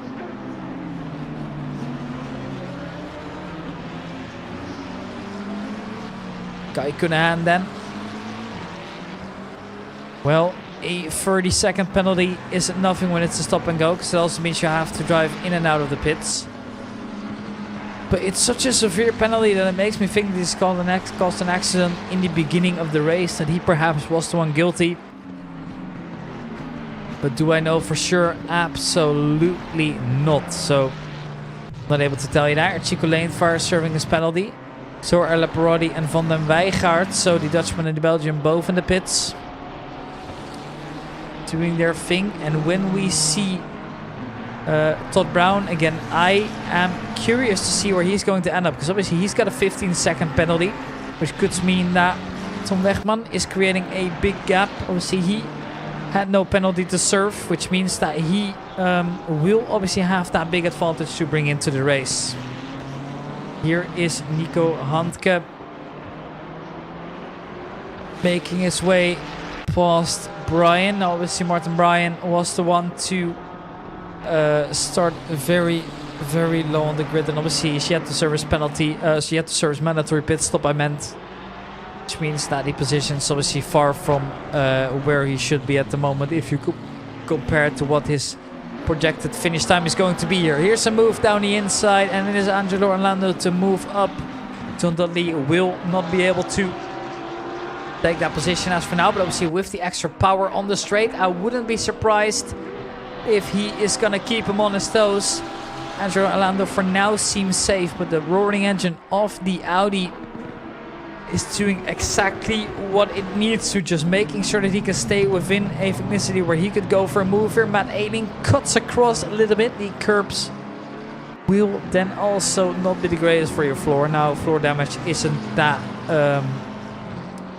simulated into the game, so obviously it won't matter that much, but obviously it does also mean that he is slower into the corner, or actually slower into the exit of the corner rather, as obviously he approached the the racing line with a little bit too much speed, and then found himself, well, having to cut across to make it. I see another penalty by Tommaso Pucci here, a drive-through as well. A very tough penalty to hand out for somebody driving in P4. That is now going to come on top of his 2 pit stops that he already has to serve here. So is he going to serve the penalty first? Most likely, but I wouldn't be surprised if he's going to come in. That's exactly what happens. He's most likely serving his penalty as soon as he can. Seems like a logical move for me. Then you don't have to worry about it more in the late term. But oh man, do I feel bad for him. Here's Dan Poole. Dan Poole is no longer leading the split 2, as Marco Lowry is very far gone. Martin Bryan and Thomas Merrifield obviously are ahead as well, but the driver you see in front of Dan Poole here, Thomas Merrifield, is yet to serve both pit stops. So in the end, he won't really be considered a threat, I suppose. And that could change later on, of course. So maybe this is also the time to catch up now to how the GT2s are doing. And Dominic Gies is currently leading in the GT2 race, having served one of his pit stops, and Sean Kowalski and Don Dudley are a little bit further back, so they have gotten obstructed, or maybe they had to pit a little bit longer here. I don't think any of them has gotten a penalty. That would surprise me as well, because well, John Dudley is a driver that I don't see getting penalties very often. That's a good cause, of course. But as the halfway mark is approaching, I will expect a lot of drivers to come in sooner or later here. Chris Stedders made his way past Dan Pickles in his Lamborghini, and now is actually creating quite a big gap. In the Maserati he is. Maserati obviously being a new addition to the game in the GT2 pack that was released. That was the second last DLC we saw added to the game. Obviously that included the GT2 cars as well as the Red Bull Ring, which we have raced on this season already. A particular reason for me to buy that track. Obviously, otherwise I wouldn't be able to commentate on it. Now, if I go back to the sim grid, which I actually have right in front of me, I can see that that indeed was the second race of the season. That's how I remember it. Obviously, the first race I was on the mic with Sleepy Mau Mau. That was a Paul Ricard. Then we had the Red Bull Ring, which I did. I wasn't there for Barcelona, but I was back at Monza and now at Imola. I suspect to just be finishing off the entire season. However, I do think that I'm going to get somebody to support me during the 2-hour race that we have at Spa-Francorchamps. Because 1.5 hours is already a tough job to do when you are alone. Let alone when you are doing... let alone when you are doing it when... you are obviously mainly focusing on Counter-Strike and other circuits of competition, so getting that experience in would be handy. But obviously I have a little bit less experience in the game as well, so just when it comes to the technical details, obviously that's where you prefer to have a driver, you know, that, or for, you know, former driver or some kind of other commentary guy who really knows what he's talking about, who can tell you a little bit more on a deeper aspect of the game. Now it is currently 50 minutes left on the clock, and the order is as follows. We have currently, surprisingly, Christian Brusco to be in the lead. He's also one of the few drivers to serve his mandatory pit stop, so that's what's happening. Tom Wegman is currently 27 seconds behind him, but he is leading the race at the moment, having no penalty to his name. And well, that's where you also see that Todd Brown obviously is now quite far away. Obviously there's still 15 seconds between the two, and seeing him catch up, well, it is possible, of course, but he's going to get to have some help. Here you see as well that Bradley Nielsen Vestergaard is doing the correct thing of getting out of the way, ensuring that he's not involved in the battle here between Gianluca Rigatti and David Hill. David Hill has fallen back to P7 over time.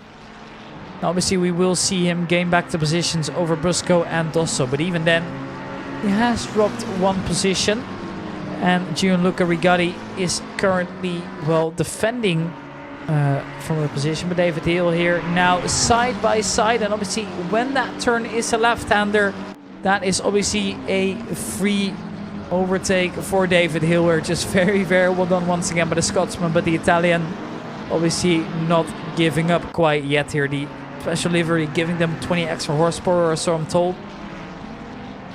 But yeah, these two are having a very, very magnificent battle that we are getting to watch the entire way through.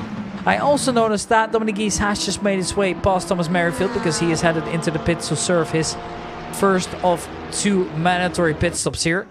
Dominic Gies here trying to drive away from Leparati, but Leparati obviously is in a GT3, so it's going to have less power to work with.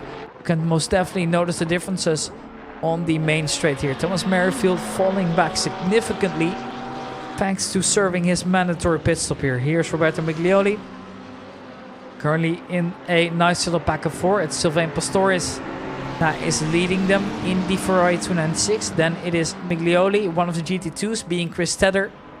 And then also another McLaren, which I actually think is on a different lap. I could be mistaken, but I believe that is Tommaso Bocci. Where actually is Tommaso Bocci as Sylvain Pastorius makes a mistake, loses one position. Wouldn't be surprised if Chris Tedder opens up an attack as well, but they're all swerving, meaning that nobody's really able to get by. Oof, and I believe that is Chris Tedder being touched. Did I see that correctly? I might have. Oh, yes, I believe that was. Where is he? Yes, he's standing still. Please tell me you're not retiring, Chris. That would be such a shame. We saw it happen on the stream, but not over yet. Or is he just holding his brakes like he's supposed to? That seems like a more logical answer, of course. Yes, okay. I was scared he was gonna just quit it there, but luckily he hasn't. Chris Tedder just making sure that the rejoin is safe, but he was standing strong for very, very long. I thought he would have been safe to drive, but no, he's just taking extra safety precautions, leading by example, because he's been hammering on this in the Discord. Make sure that you get your rejoins right, and he, I believe, mentioned Thomas Merrifield as well as a good example that we saw last race, where he was kind of stuck in an awkward position, but he just kept holding the brake until he was 100% sure that he was able to rejoin, which is obviously how it just should be. But a shame to see Chris Tedder fall back like that. The halfway mark approaching soon, and current standings have been shaken up a little bit as well.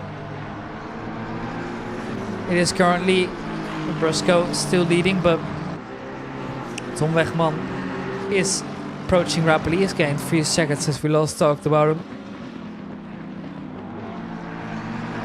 which just means he has to pace, and obviously Brusco has to come in here. Christian Brusco just enjoying his time in P1 for now, knowing that that is most likely not the place where he's going to be finishing. Angelo Orlando, however, is P19, and he is currently just holding on strongly to that position here. Shama Kowalski is the GT2 behind him, and ahead of him is also a GT2, that being Dominic Gies in his KTM crossbow. You can see it quite nicely here, but it's Angelo Orlando that is just currently kind of stuck there in between. I see another pit stop served here by Stefano Dosso, making his way into service. First pit stop of today. Chico Lanefar here, getting closer to Jack Christie. Jack Christie obviously has been racing him for a while. He is a driver that we have seen in the Amigos Racing League for quite a while. Despite being very, very young still. He's doing what he needs to hold on to that position. But the Aston Martin is approaching. I love seeing that Aston Martin is just looking so beautiful. The announcer just also making sure that everybody knows that we have just reached the halfway mark of the race, which means we are soon going to be seeing the first drivers serve their second pit stop, I believe.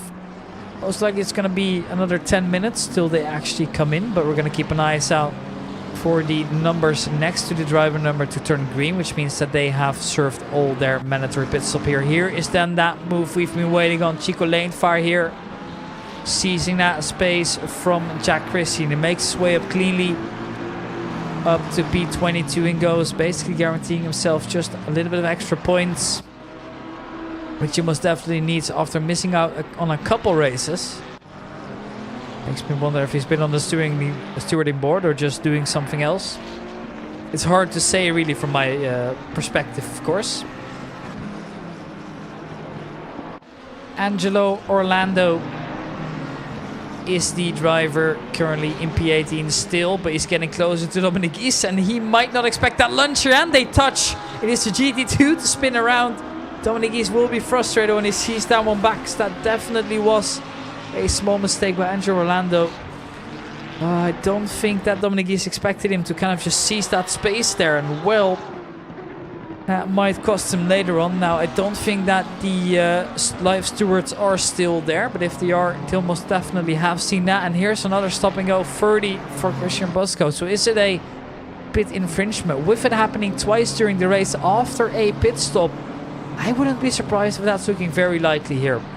Maybe it's also time to have a look over at the back of the field here, because there are some drivers that we most definitely should focus more on because they just have been driving alone out there. But now Aaron Sparks is actually closer to Alistair Wright.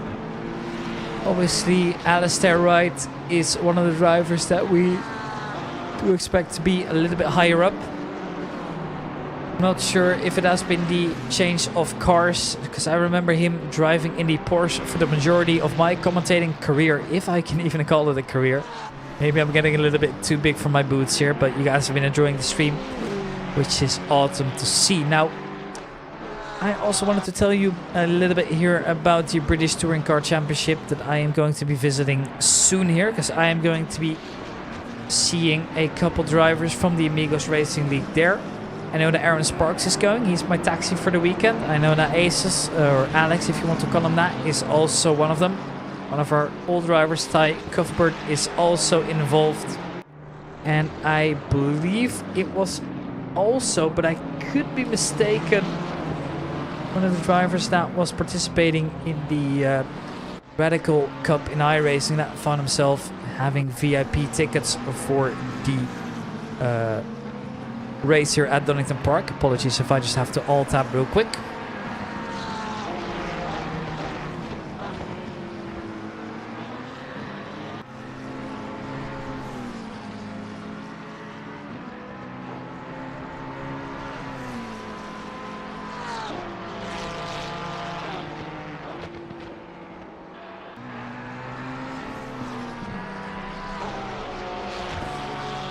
Sometimes you just quickly have to do something. That must have was my dad walking into the room.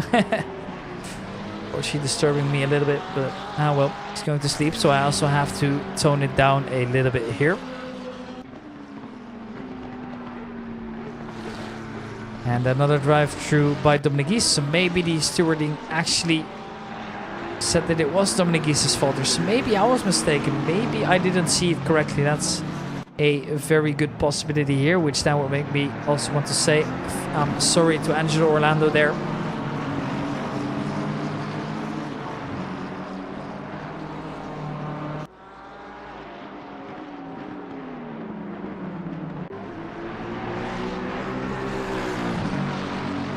Chico Lanefire here going for another lunge here. This time it is the other Christie. Ballsy move by Chico Lanefire, but he makes his work. At least they both kept it clean, and once again the Dutchman just making his way back up. Very, very well done.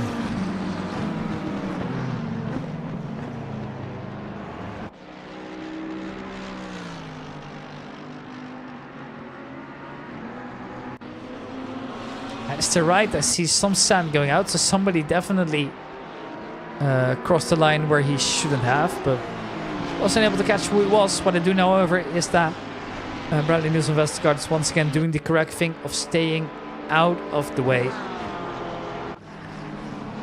Very, very well done by him to just at least ensure that he is not screwing up everybody's races while also focusing on his own lap times. He is down a lap or 2 or 3 at this point. Hasn't been the best race for him, but I don't blame him, of course. It's a very difficult game. It is a very difficult track as well, so that combined with the GT2 being a little bit slower definitely makes it difficult. I already have massive respects for everybody out there to drive, because I am nowhere near the pace of the others here. I am 10 seconds off on a good day, which I can only say, well, it is what it is, I suppose. I am going to be focusing on my own thing for now. And, well, perhaps return to sim racing later on here. Good move by Andrew Rolando to make his way back up. Chamo Kowalski to drop down to 17th, which is still an impressive result regarding how things have been looking.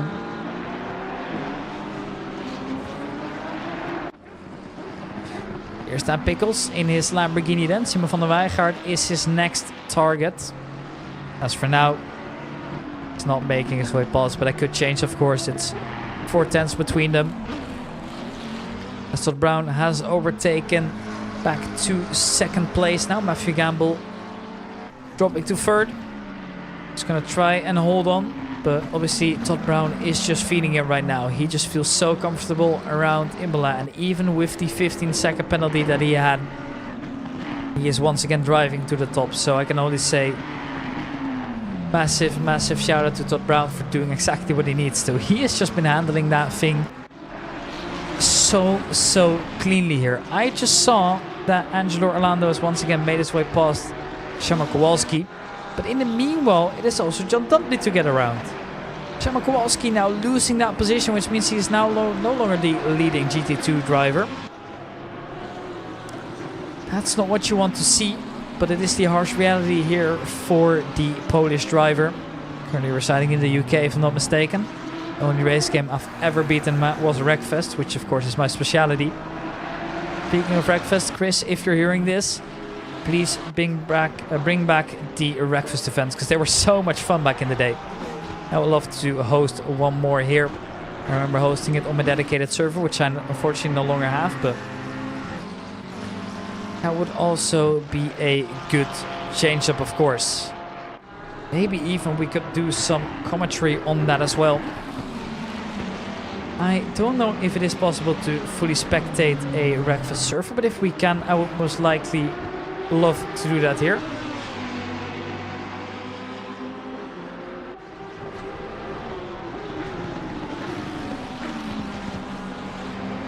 I actually want to see if that's possible now, because if that is, I would love to be a part of a Wreckfest community that, you know, hosts these races. Oh, it is possible to have a spectator command, which is really good. If I make myself a spectator, I would love to do some wrecking and festing.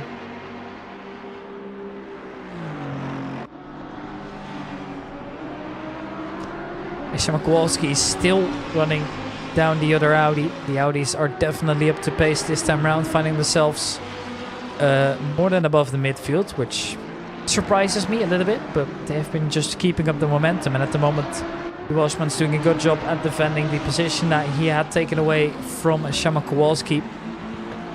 Some more drivers serving the mandatory pit stop here. Tommaso Bocci is serving his last one, for example. He just has to make sure that he doesn't earn himself a 30-second stop and go penalty. That would just about be the worst case.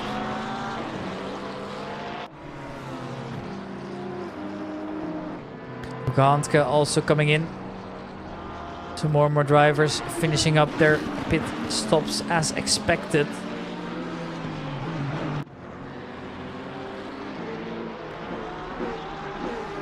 Shama Kowalski, well, just using that slipstream to the max, but unfortunately not getting any closer yet. Just look at how much they're using those curbs as well. Shama Kowalski actually ends up seeing his suspension kind of go up and down below him, but he actually ended up being fine. Here's Matt Ayling then. He's gotten so close to John Wilson. And speaking about John Wilson, he's been having such a good comeback race as well here. But unfortunately, Matt Ayling will just be quicker. But yeah, Matt Ayling gaining 7 positions. And well, John Wilson was the driver to start P23. Now, obviously, a lot of drivers ahead of him have pitted here. So once again, it's a little bit of a unfair view perhaps. Here's Alistair Wright, has also got himself a 30-second stop and go penalty, most likely due to pit stop regulations infringements, which is quite a shame here. Saman Bugua is currently the second slowest, oh no, actually the third slowest GT2 driver out there, but he keeps going at it and is still fighting for position here with, for example, Christian Brusco, the driver ahead of him, actually is a driver that is 1 lap up already, so they're actually not fighting for position. I thought it was the driver before, but turns out it's not the case. Sugaru then. 0.5 seconds is what separates them.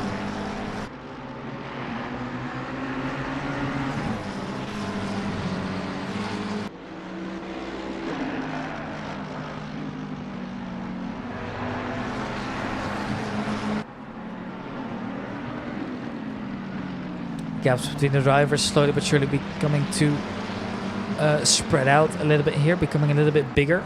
That was obviously supposed to be the logical thing.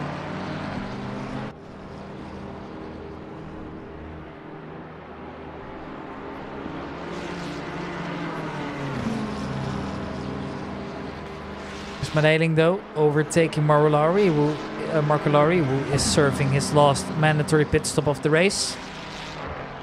We saw Smadailing just fly by here, but Smadaling's just had such a good race for now. So Kowalski actually finds himself now quite far away as well here, so he has come into the pits to serve his last pit stop, whereas the Welshman hasn't. John Dudley is now in the pits actually to serve him, so I wouldn't be surprised if they are once again getting closer to each other as they come out here. So let's see if we could make a way aboard here. Shama Kowalski just approaching the last couple corners here. Make his way one more time to Rivazza. Actually, not quite yet. No, actually, I'm talking about the wrong driver. I was looking at the map there, but no, he's quite far away. No, that actually wasn't Rivazza. Apologies, the track names are obviously new to me. Yeah, Sam Kowalski here.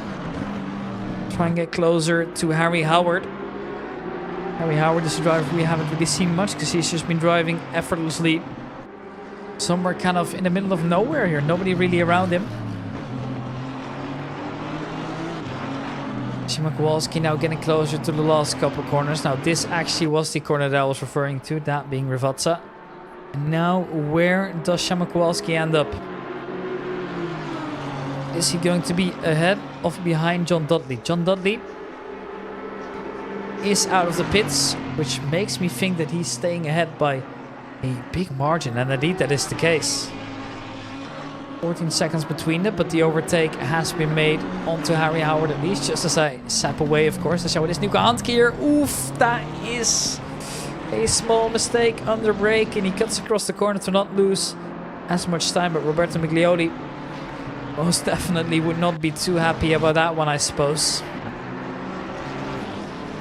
Finds himself almost in the wall, able to do a very, very impressive recovery though.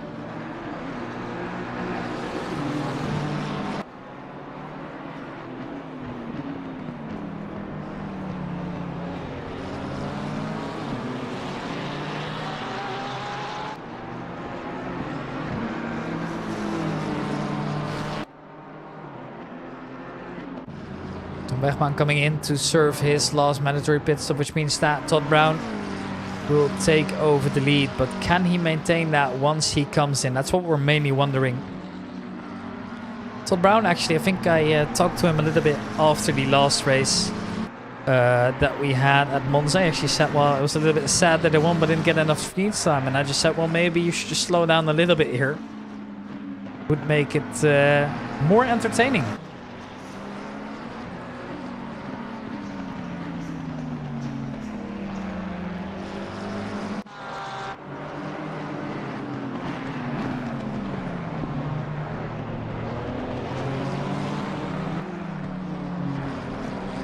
There's John Wilson. We are watching. Matt Ayling is currently ahead, but can he actually stay there?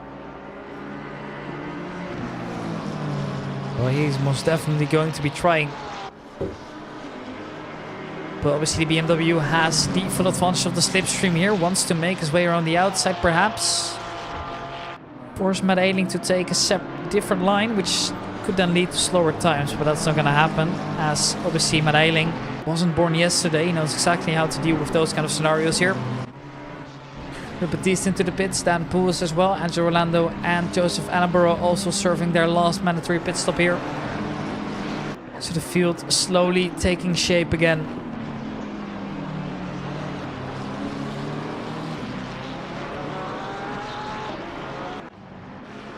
And actually, because of all the action we have seen, apparently Niels Vestergaard is now getting closer to also making his way into, well, how do I say this? So making his way into a battle. See Niels Vestergaard yet to come in, but at least he has something to fight. Alistair Wright is relatively close by. We'll see Alistair Wright very far away from the rest, but it's still fun to see here. Those drivers serving the pit stops are now out as Samuel Mbukwa comes in, serving his last mandatory pit stop of the race. And Christian Brosco has found himself with a drive-through.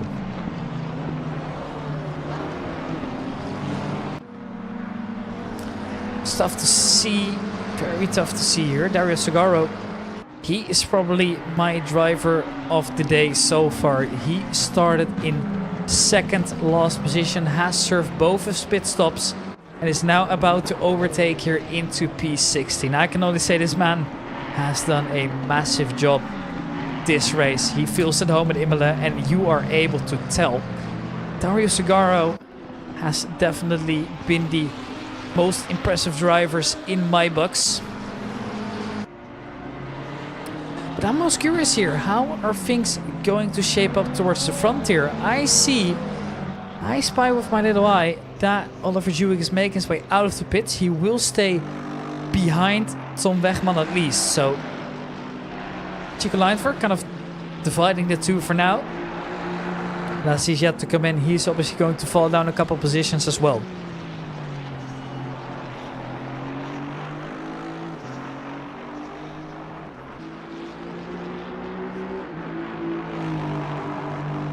Matthew Gamble also serving his pit stop. He is P3. Actually, that gets turned into P4 here. Ashton and Luca Rigali makes his way through, but him having to serve his mandatory pit stop basically means that it's not going to mean much. In fact, it basically means that he is further behind, if anything, because look at how far he already was into the pit. So most likely, once he comes in, he will have to give over that position again here. Nico Handke getting closer to his teammate. Now, it would be great to see a teammate battle between them, but obviously your main priority here is to not take out your opponent. Well, if you manage to get by, then sure thing, and that's exactly what might happen here. As they're currently less than a tenth apart. Nico Handke gave it a shot. It's not going to happen though. But as long as they are able to keep it clean, then things are just fine as is here. Leporati obviously yet to serve his last pit stop, but he does gain a position temporarily as Matthew Gamble is into the pits. And well, he is serving his last pit stop of the day as well. Going back to Nico Handke, you can see that he definitely is turning up the pressure a little bit here. Nico Handke looking for space in his 296. He wants to overtake Oliver Dewey. Is that going to happen? Well, they're leaving each other space like they should. But I think, considering he is around the outside, he might not have it. But maybe if he breaks very, very late, he has it. And indeed, this is what happens here.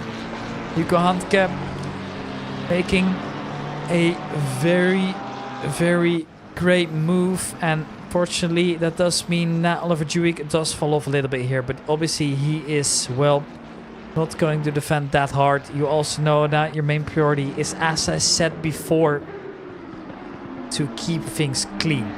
And they have managed to do so. So that is very well done by the two. Here is Thomas Merrifield. He is currently stood in P24, yet to pit, so he's going to fall out a little bit more. And Stefano Dosso gets a drive-through. And for our driver, getting another drive-through, and so does Tom Wegman. Oh no! That is just about the worst thing that could have happened here to Tom Wegman. What has actually happened to him? I've got no clue, but as he serves that, it is now basically guaranteed that Todd Brown stays ahead. He is making his way out of the pits already. This might be the race winning dreams over for Tom Wegman. That hurts so much. That hurts so much for Tom Wegman. I wonder why he's gotten that drive-through penalty. I am not sure, but oh man, does that hurt.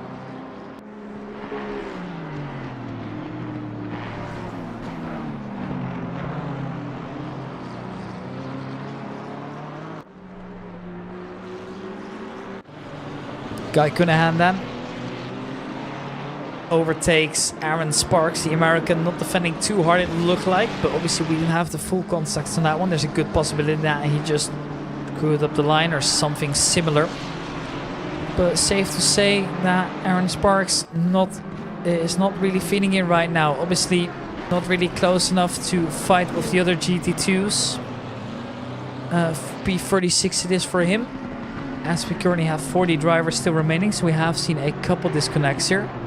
Just seeing through the names, I haven't really spotted any of them. I do believe that Chris Tedder has retired.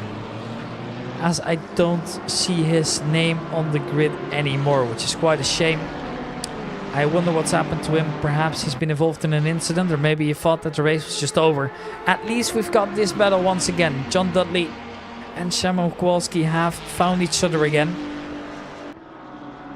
It took a while, but at least they are back reunited here. Stefano Dosso served his pit stop just now, or actually served his drive-through just now. Still has to serve one pit stop, meaning he's also gonna fall off a little bit extra here. Now that hurts, obviously.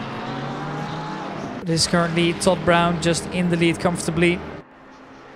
The closest by driver is Matthew Gamble, and we saw Todd Brown overtake Matthew Gamble a little while ago onto the stream, just showing that he had the more pace. So no real surprises to me there. He is most likely going to take a victory one more time here. Szymon Kowalski is 2/10 separated from the Welshman.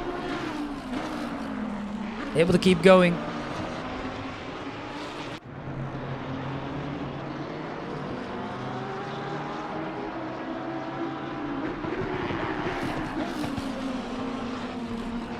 Tried his luck to get closer there, but unfortunately the accident wasn't going to cut it, I'm afraid. The gap remains roughly the same, but obviously he is enjoying that slipstream for now. As Chico Laneforth's come in to serve his last mandatory pit stop in the background as well. Well, we haven't seen him drive past yet, but assuming that now we will indeed. I wanted to watch this one from John Dudley's POV for a while. Let's see how it looks from the wing from him. So I assume that they are actually very, very close together. You can only see it, you can only truly enjoy it when you see it from the wing, I think.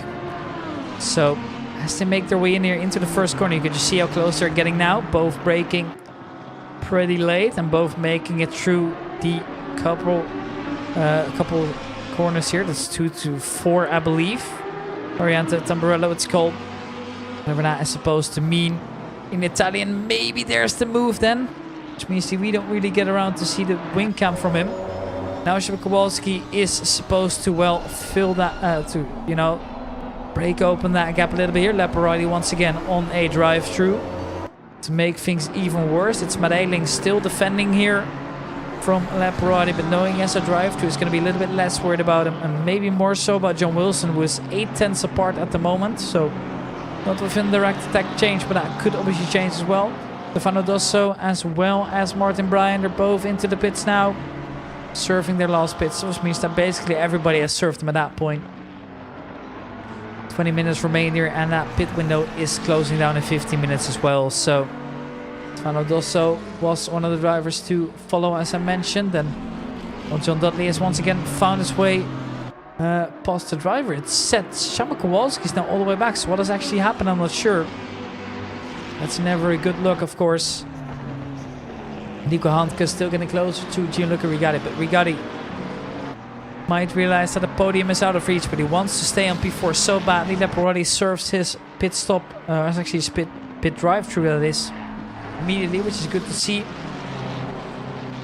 And actually loses free position as a result. That's not what you want to see, but it's only the last 3 drivers, I believe, that are yet to serve their mandatory pit stop. But Tommaso Bocci, safe to say, he has retired, and so is Ghilardi. So it's actually realistically only Nielsen Vestergaard to serve his last remaining pit stop. And everybody is on now. So that means that the field's basically shaping itself now. Drivers are kind of safe as long as we don't see big mistakes. There's a couple drivers still fighting it out for positions through the end. Obviously, Szymon Kowalski, as well as John Dudley being one of them. Chico Laneforth is still kind of close to Angelo Orlando. I wonder if within that 20 minutes that we have left, Chico Laneforth is able to catch up. His fastest lap was significantly faster. So Angelo Orlando, if Chico Laneforth keeps pushing, he might be in trouble. So we're going to keep an eye out on that one. But in the meanwhile, Britt Baptiste is one that caught my eye here. Relatively close to Oliver Dewey, but far enough away to let's try and keep pushing. Well, the lap times are very, very similar right now. Britt Baptiste was 2/10 quicker towards the end here. And I wonder if he's able to keep that up. And Howie Howard, well, also still not out of the danger zone yet. From behind he kind of is, but Christian Brusco, obviously, he could be under attack a little bit later. So it's actually him that is under attack as for now. And with 18 minutes on the clock, there's still plenty to play for. As we once again swap over to Szymon Kowalski to just see how big the difference is between him and John Dudley. Downside is for John Dudley, there's nobody really you are able to push here. The gap ahead is quite large here to John Wilson, that is. Roughly 9 seconds, that's quite a big margin, of course. Szymon Kowalski is going to keep going. He really wants to take the first position in this class. Is it going to happen? Well, time may tell. I at least know that this is one that could go all the distance here. Simon van der Wijngaard has lost the position. Biglioli will take it over. Sylvain Pastores is also getting closer. So maybe this is a battle that could last the entire way as well. Currently it is the McLaren ahead of the 2 Ferraris. Tim van der Wijngaard, well, he has lost the position but still finds himself in a stable midfield position. Let's hope he's able to keep that up here. He has the slipstream all the way through the main straight, of course. Actually, I say main straight, but obviously there's a couple corners making it, well, not really a big straight, but rather just a very short one, separated by a couple corners that you don't really need to steer for that much. But yeah, can Simon van der Wijngaard keep open the attack? Only time will tell. Meanwhile, all of the other battles have kind of flattened out, except for John Dudley, who has made a small mistake, which now means that the other GT2 Audi of Szymon Kowalski is getting closer and closer again.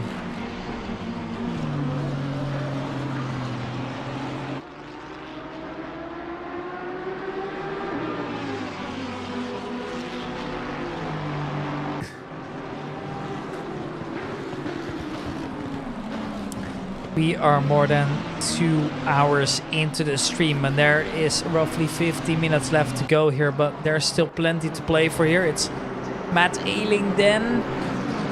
Perhaps he could get by. It's hard to tell. I think he's overtaken John Wilson now, but John Wilson goes down the inside again. But unfortunately, it's not going to happen though. Matt Ailing with a beautiful move there. Down the inside of Szymon Kowalski, then also getting closer into the same corner as we just saw Matt Ailing overtake into.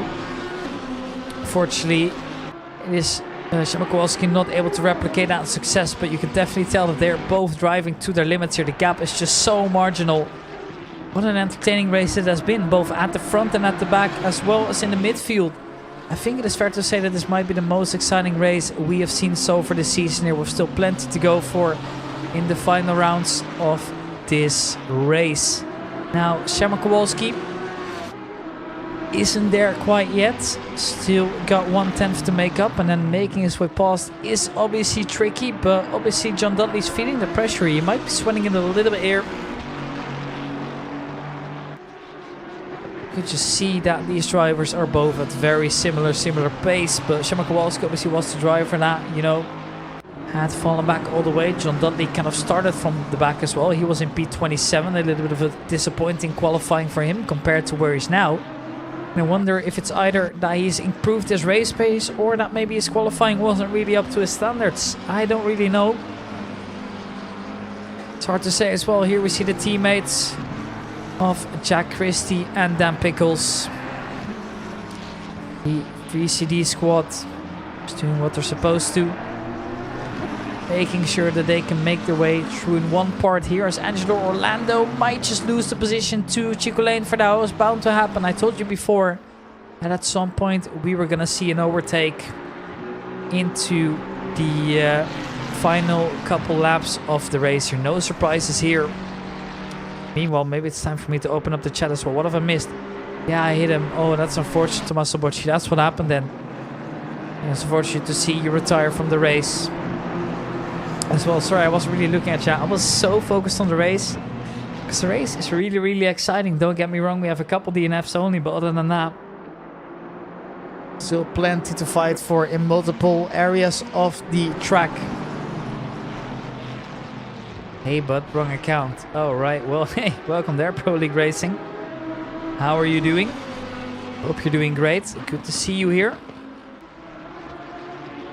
And I don't know why, but I remember that name. I could be mistaken, Pro League Racing. You have to tell me. Am I mistaken if I say that you guys are also hosting a SRO event? Oh right, it's you, Alex. Alright, welcome Alex. How's it going? you are missing out on a very, very wonderful race, my friend. It has been probably the most exciting race we have seen all season. And actually, that raises the question as well. Are you hosting Pro League Racing or were you just there to stream onto it? I'm good, you. Yeah, I'm doing great. I've never been greater. It is a 90-minute race. And I have been watching the action since the beginning. It has been a very exciting race. It's had everything. It's had crashes. It's had close battles through all the classes here. We've seen some drivers doing very well in Split 2 as well. We've seen Britt Baptiste coming back to the server as does Chico Lanefaar. We've seen a couple unfortunate crashes. We have seen some very entertaining battles throughout, and it's great. Just came off broadcasting, so I forgot to change accounts. Ah, you're doing Pro League Racing. I actually don't know who they are. I have seen their name before. We've got more YouTube subscribers, so maybe I should jump ship. Maybe, just maybe, you know. But I see they're also doing some TCR races, which is good fun. Tell me a little bit more about them if you want. They do a set of Corsa, which is great. They also do Race Room, that's fun. I know nothing about Race Room personally. I've tried it out once. I'm not used to it. It won't be as to use SGP, not with SimGrid. Is that like a competitor to SimGrid? I personally haven't heard of them. But that might just be me not up to date with the knowledge. Because every organizer I have been with is on SimGrid. But yeah, I actually have tried out Race Room. Race Room is a lot of fun, but just every car seems to, well, you know, just have no grip or something. I don't know, it's just weird. I can't get the cars to turn, but maybe it was just that I was too impatient to get them up to temperature. Could very well be the case. Want to know something bad? Well, depends, because I'm kind of in a good mood right now. Ah, it's a competitor. Yeah, that makes sense. I haven't heard of them, so that makes a lot of sense. Then SGP. I just get a political party that we have in the Netherlands. That's kind of unfortunate. SGP Racing. Oh, it's Sim Racing GP, right? No, I have heard of them before. But yeah, I'm not entirely sure. So, who knows, right? Here is Christian Brusco under attack later on from Harry Howard. Harry Howard makes his way through to gain that position, but Christian Brusco, well, struggling a little bit to get back up the pace. Now, obviously, there are some drivers that are involved that are obviously on separate laps here, but Stefano Dosso also makes his way through. And with 10 minutes remaining of the race, there is still so much to fight for. This group is currently being led by Thomas Merrifield. It's Harry Howard behind, and we've got Brusco and Dosso. Dosso obviously fell off a little bit there, so there is a little bit of a gap now. The split of well, that little group of 4 is slowly splitting into 2 groups of 2. Now going up a little bit more to the front, it's Darren Christie we're aboard with. His position not yet secure either, as Angelo Orlando and Joseph Edinburgh are still breathing down his neck. They're currently half a second apart. It could also still go the entire way here. Everybody served their pit stops, so it doesn't really matter that the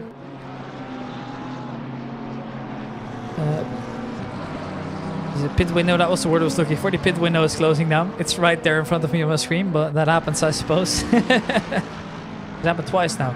So I was doing FRL, comes to Saturday for FRL, but after stream we got the stop stream, so we were just watching me build stream as then at Peter Larkers. Oof. Mate, I don't know how you're doing it, but... So how does it even happen in the first place?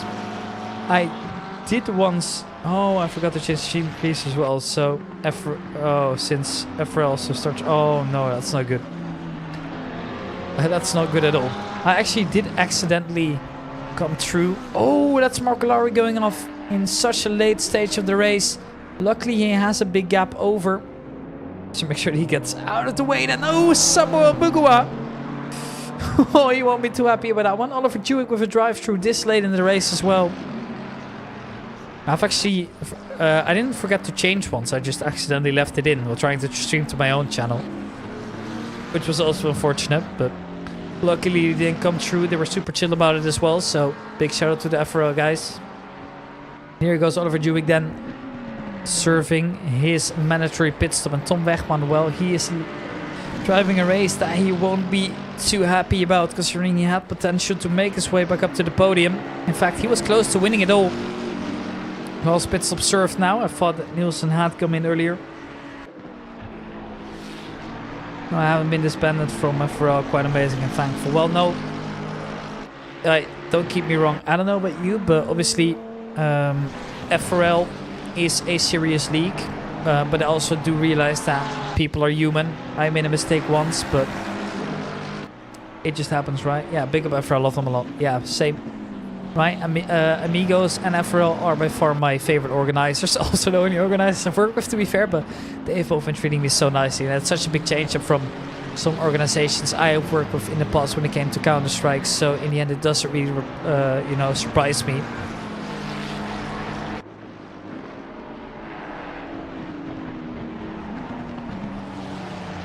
Ooh, Sylvain Patsorius makes a mistake. Can't keep the car straight. Luckily able to avoid the rest, but... Well, this is what I meant by the race still being spectacular all the way until the end. It's just a mess sometimes. And well, Sylvain Patsorius is able to keep going as Harry Howard is making his way past Thomas Merrifield just now. And Thomas Merrifield not even out of the danger zone yet. There's still two drivers behind him, that being Stefano Dosso and Christian Brusco, looking to get past.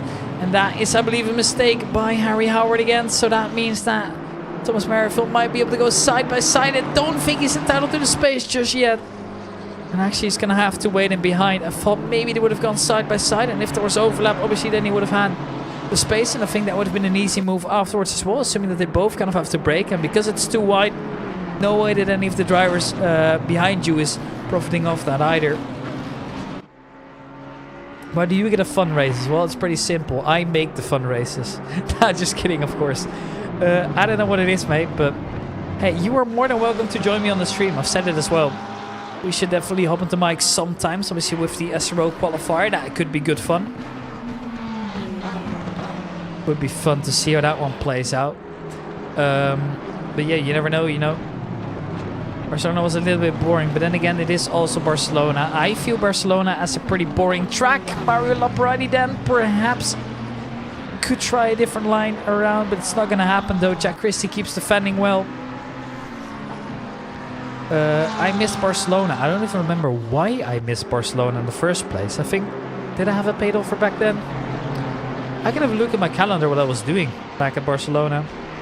I'm actually not even sure. Oh wait, no, that was when I had exams, of course. Yeah, that's when I had exams. I remember I was doing my exams and I wanted to focus up on those. Luckily, we were able to take over the comms, but yeah, this race has been spectacular. There's so many fights happening at the same time. I'm not able to highlight them all. Stefano Dosso still wants to fight his way around. Small mistake once again by Thomas Merrifield. This is a race to forget by him. Quickly, unfortunately, loses out on the position and headed back to Manuel Laparati, still opening an attack over on Jack Christie. They are now side by side. The Porsche will have the inside line. He's entitled to space, but they keep it nice and tidy.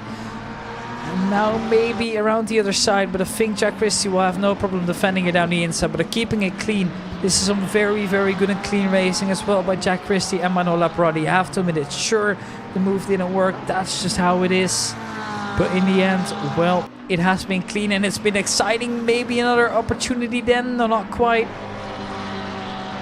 Jack Christie not happy about this one, but definitely stressing it here all the way towards the end. What a spectacular race it has been. And, well, I must say this is also one of my proudest works when it comes to the commentary. I've been feeling it. I feel like I have delivered on this one so far. So from my end as well, it's been a beautiful race. Manuel Laparati. Laparati, actually it is. I don't know why I keep saying Laparati. That just sounds a little bit better, but maybe it's just also a little bit easier to pronounce for me. But 4 minutes is what remains here, and the order has basically gone unchanged to the top here. So it's only around the midfield that we have some battles going on here. We do have one at the front here between Britt Batiste and Richard Christie. We have seen it battle out when Britt Batiste was still on the comms. Was still racing for Amigos Racing League a while back. I could be mistaken as well. If I'm correct, if I'm incorrect, please let me know. But I believe that actually they used to be teammates at some point. I could be mistaken. I could just have that wrong in my head. But It could most definitely be the case here. Here is Manuel Leparati. He'll finally make his win. There's a car at the back. Is that Angelo Orlando? Indeed it is. He falls back all the way from P18 to P23 in the final couple laps of the race. Driving slowly, but finally getting up to speed. More damage to the car is not going to help him in any way, shape or form. Richard Christie then. P9 it is. Getting closer and closer to Britt Batiste. Wants to make a move, but where can you really go? Well, at the moment you can't really go either place, really. Richard Christie then doing what he's supposed to. P9 just keeping up the pressure high, hoping that there can be a move somehow.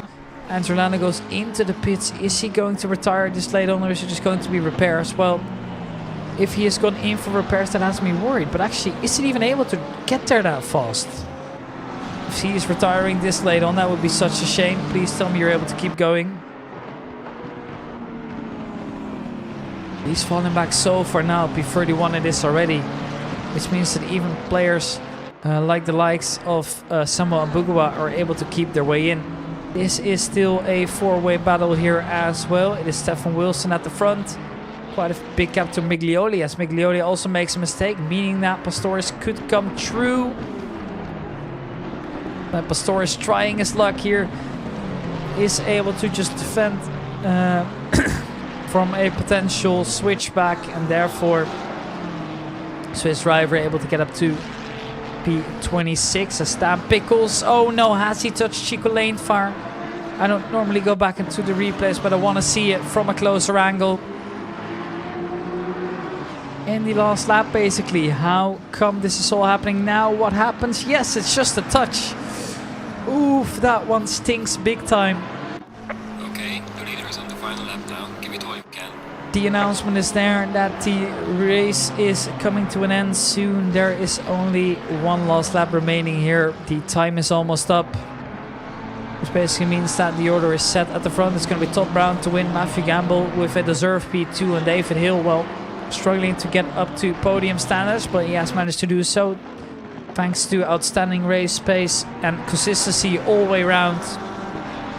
So I can only say he has done a massive job so far. Well, actually, Alex, by the way, are you doing commentary for any other racing game than Assetto Corsa Competizione, as well as Formula 1?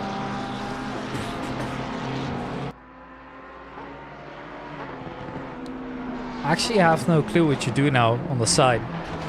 I would love to personally get into R-Factor, or even regular Assetto Corsa would be fun. I most definitely am taking any opportunity that I can in Assetto Corsa Evo when that one comes out. It's one that I'm very excited for, to say the least. I can't wait for that game to come out, mate. I love Assetto Corsa 1. And I wouldn't be surprised if the standard for Assetto Corsa 2, or well, Assetto Corsa Evo if you want, is getting even higher. But the time is officially up here. Which means that some drivers will soon be finishing their race. Obviously, these drivers that are all coming in now are able to cross the line one more time, because the race leader is yet to cross the line as well. Once the race leader has crossed, that means that everybody then behind will be finished as well. That's how it happens with these time-based races. Always good fun. As we now see that the race leader has made his way past Variante Alta one more time and will soon be finishing the race in P1 in a spectacular fashion here. So, swapping over to the POV here, it will be Todd Brown once again to deliver with amazing consistency all time round, incredible lap times. Actually, his best lap time being 6/10 quicker than the second driver, which is just absolutely massive. I don't know how he's done it, but Todd Brown finishes in P1. Matthew Gamble will take second place and will be more than satisfied, I bet. Davey Hill coming in behind as well. P3 for the Scotsman is probably the most he could have made of it. Absolute great race pace all around here as we wait for Bugatti to cross the line in a well-deserved P4 as well. He has been killing it this race. And a well-deserved P4 for the Italian driver. Turns out that the home races are just something they're very, very good at, but I never expected any other way. P4 for him here, as Handke and Sugaro come home in P5 and P6 respectively. Tom Wegman to follow behind. Dario Sugaro is arguably my driver of the day here, gaining 36 positions compared to his starting position. Is absolutely massive. Rick Batiste able to fend off Richard Christie towards the end of the race. Have been doing a good job at keeping it together as well. And there will be a first place here in the split 2 for Marco Lorry. Finishing the race in P9. Dan Poole right behind as well. Oliver Jewick coming in behind as well, as it is now a matter of waiting for the drivers in behind to come. It's Matt Ailing who will take P12. Then also we have John Wilson, and then the first driver in the GT2s, which is Shama Kowalski. Does it even surprise anybody at this point? Well, not really. John Dudley unfortunately did fall off all the way towards the end there. John Wilson crossing the line now. And Kowalski to be the first driver in the GT2, and John Dudley unfortunately not able to make anything happen. And that is everybody finished. Ladies and gentlemen, that was a fun one. I want to thank you guys all so much for watching. Let's swap over to the camera and conclude the race.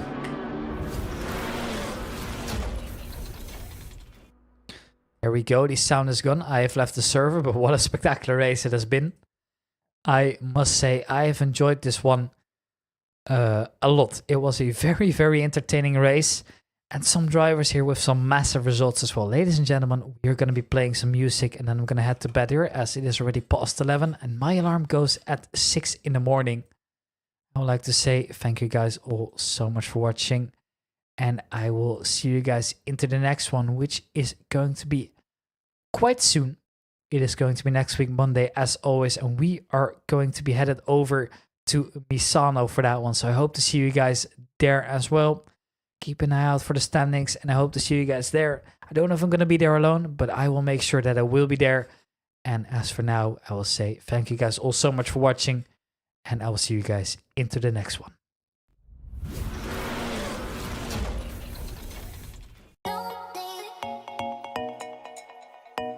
Hey,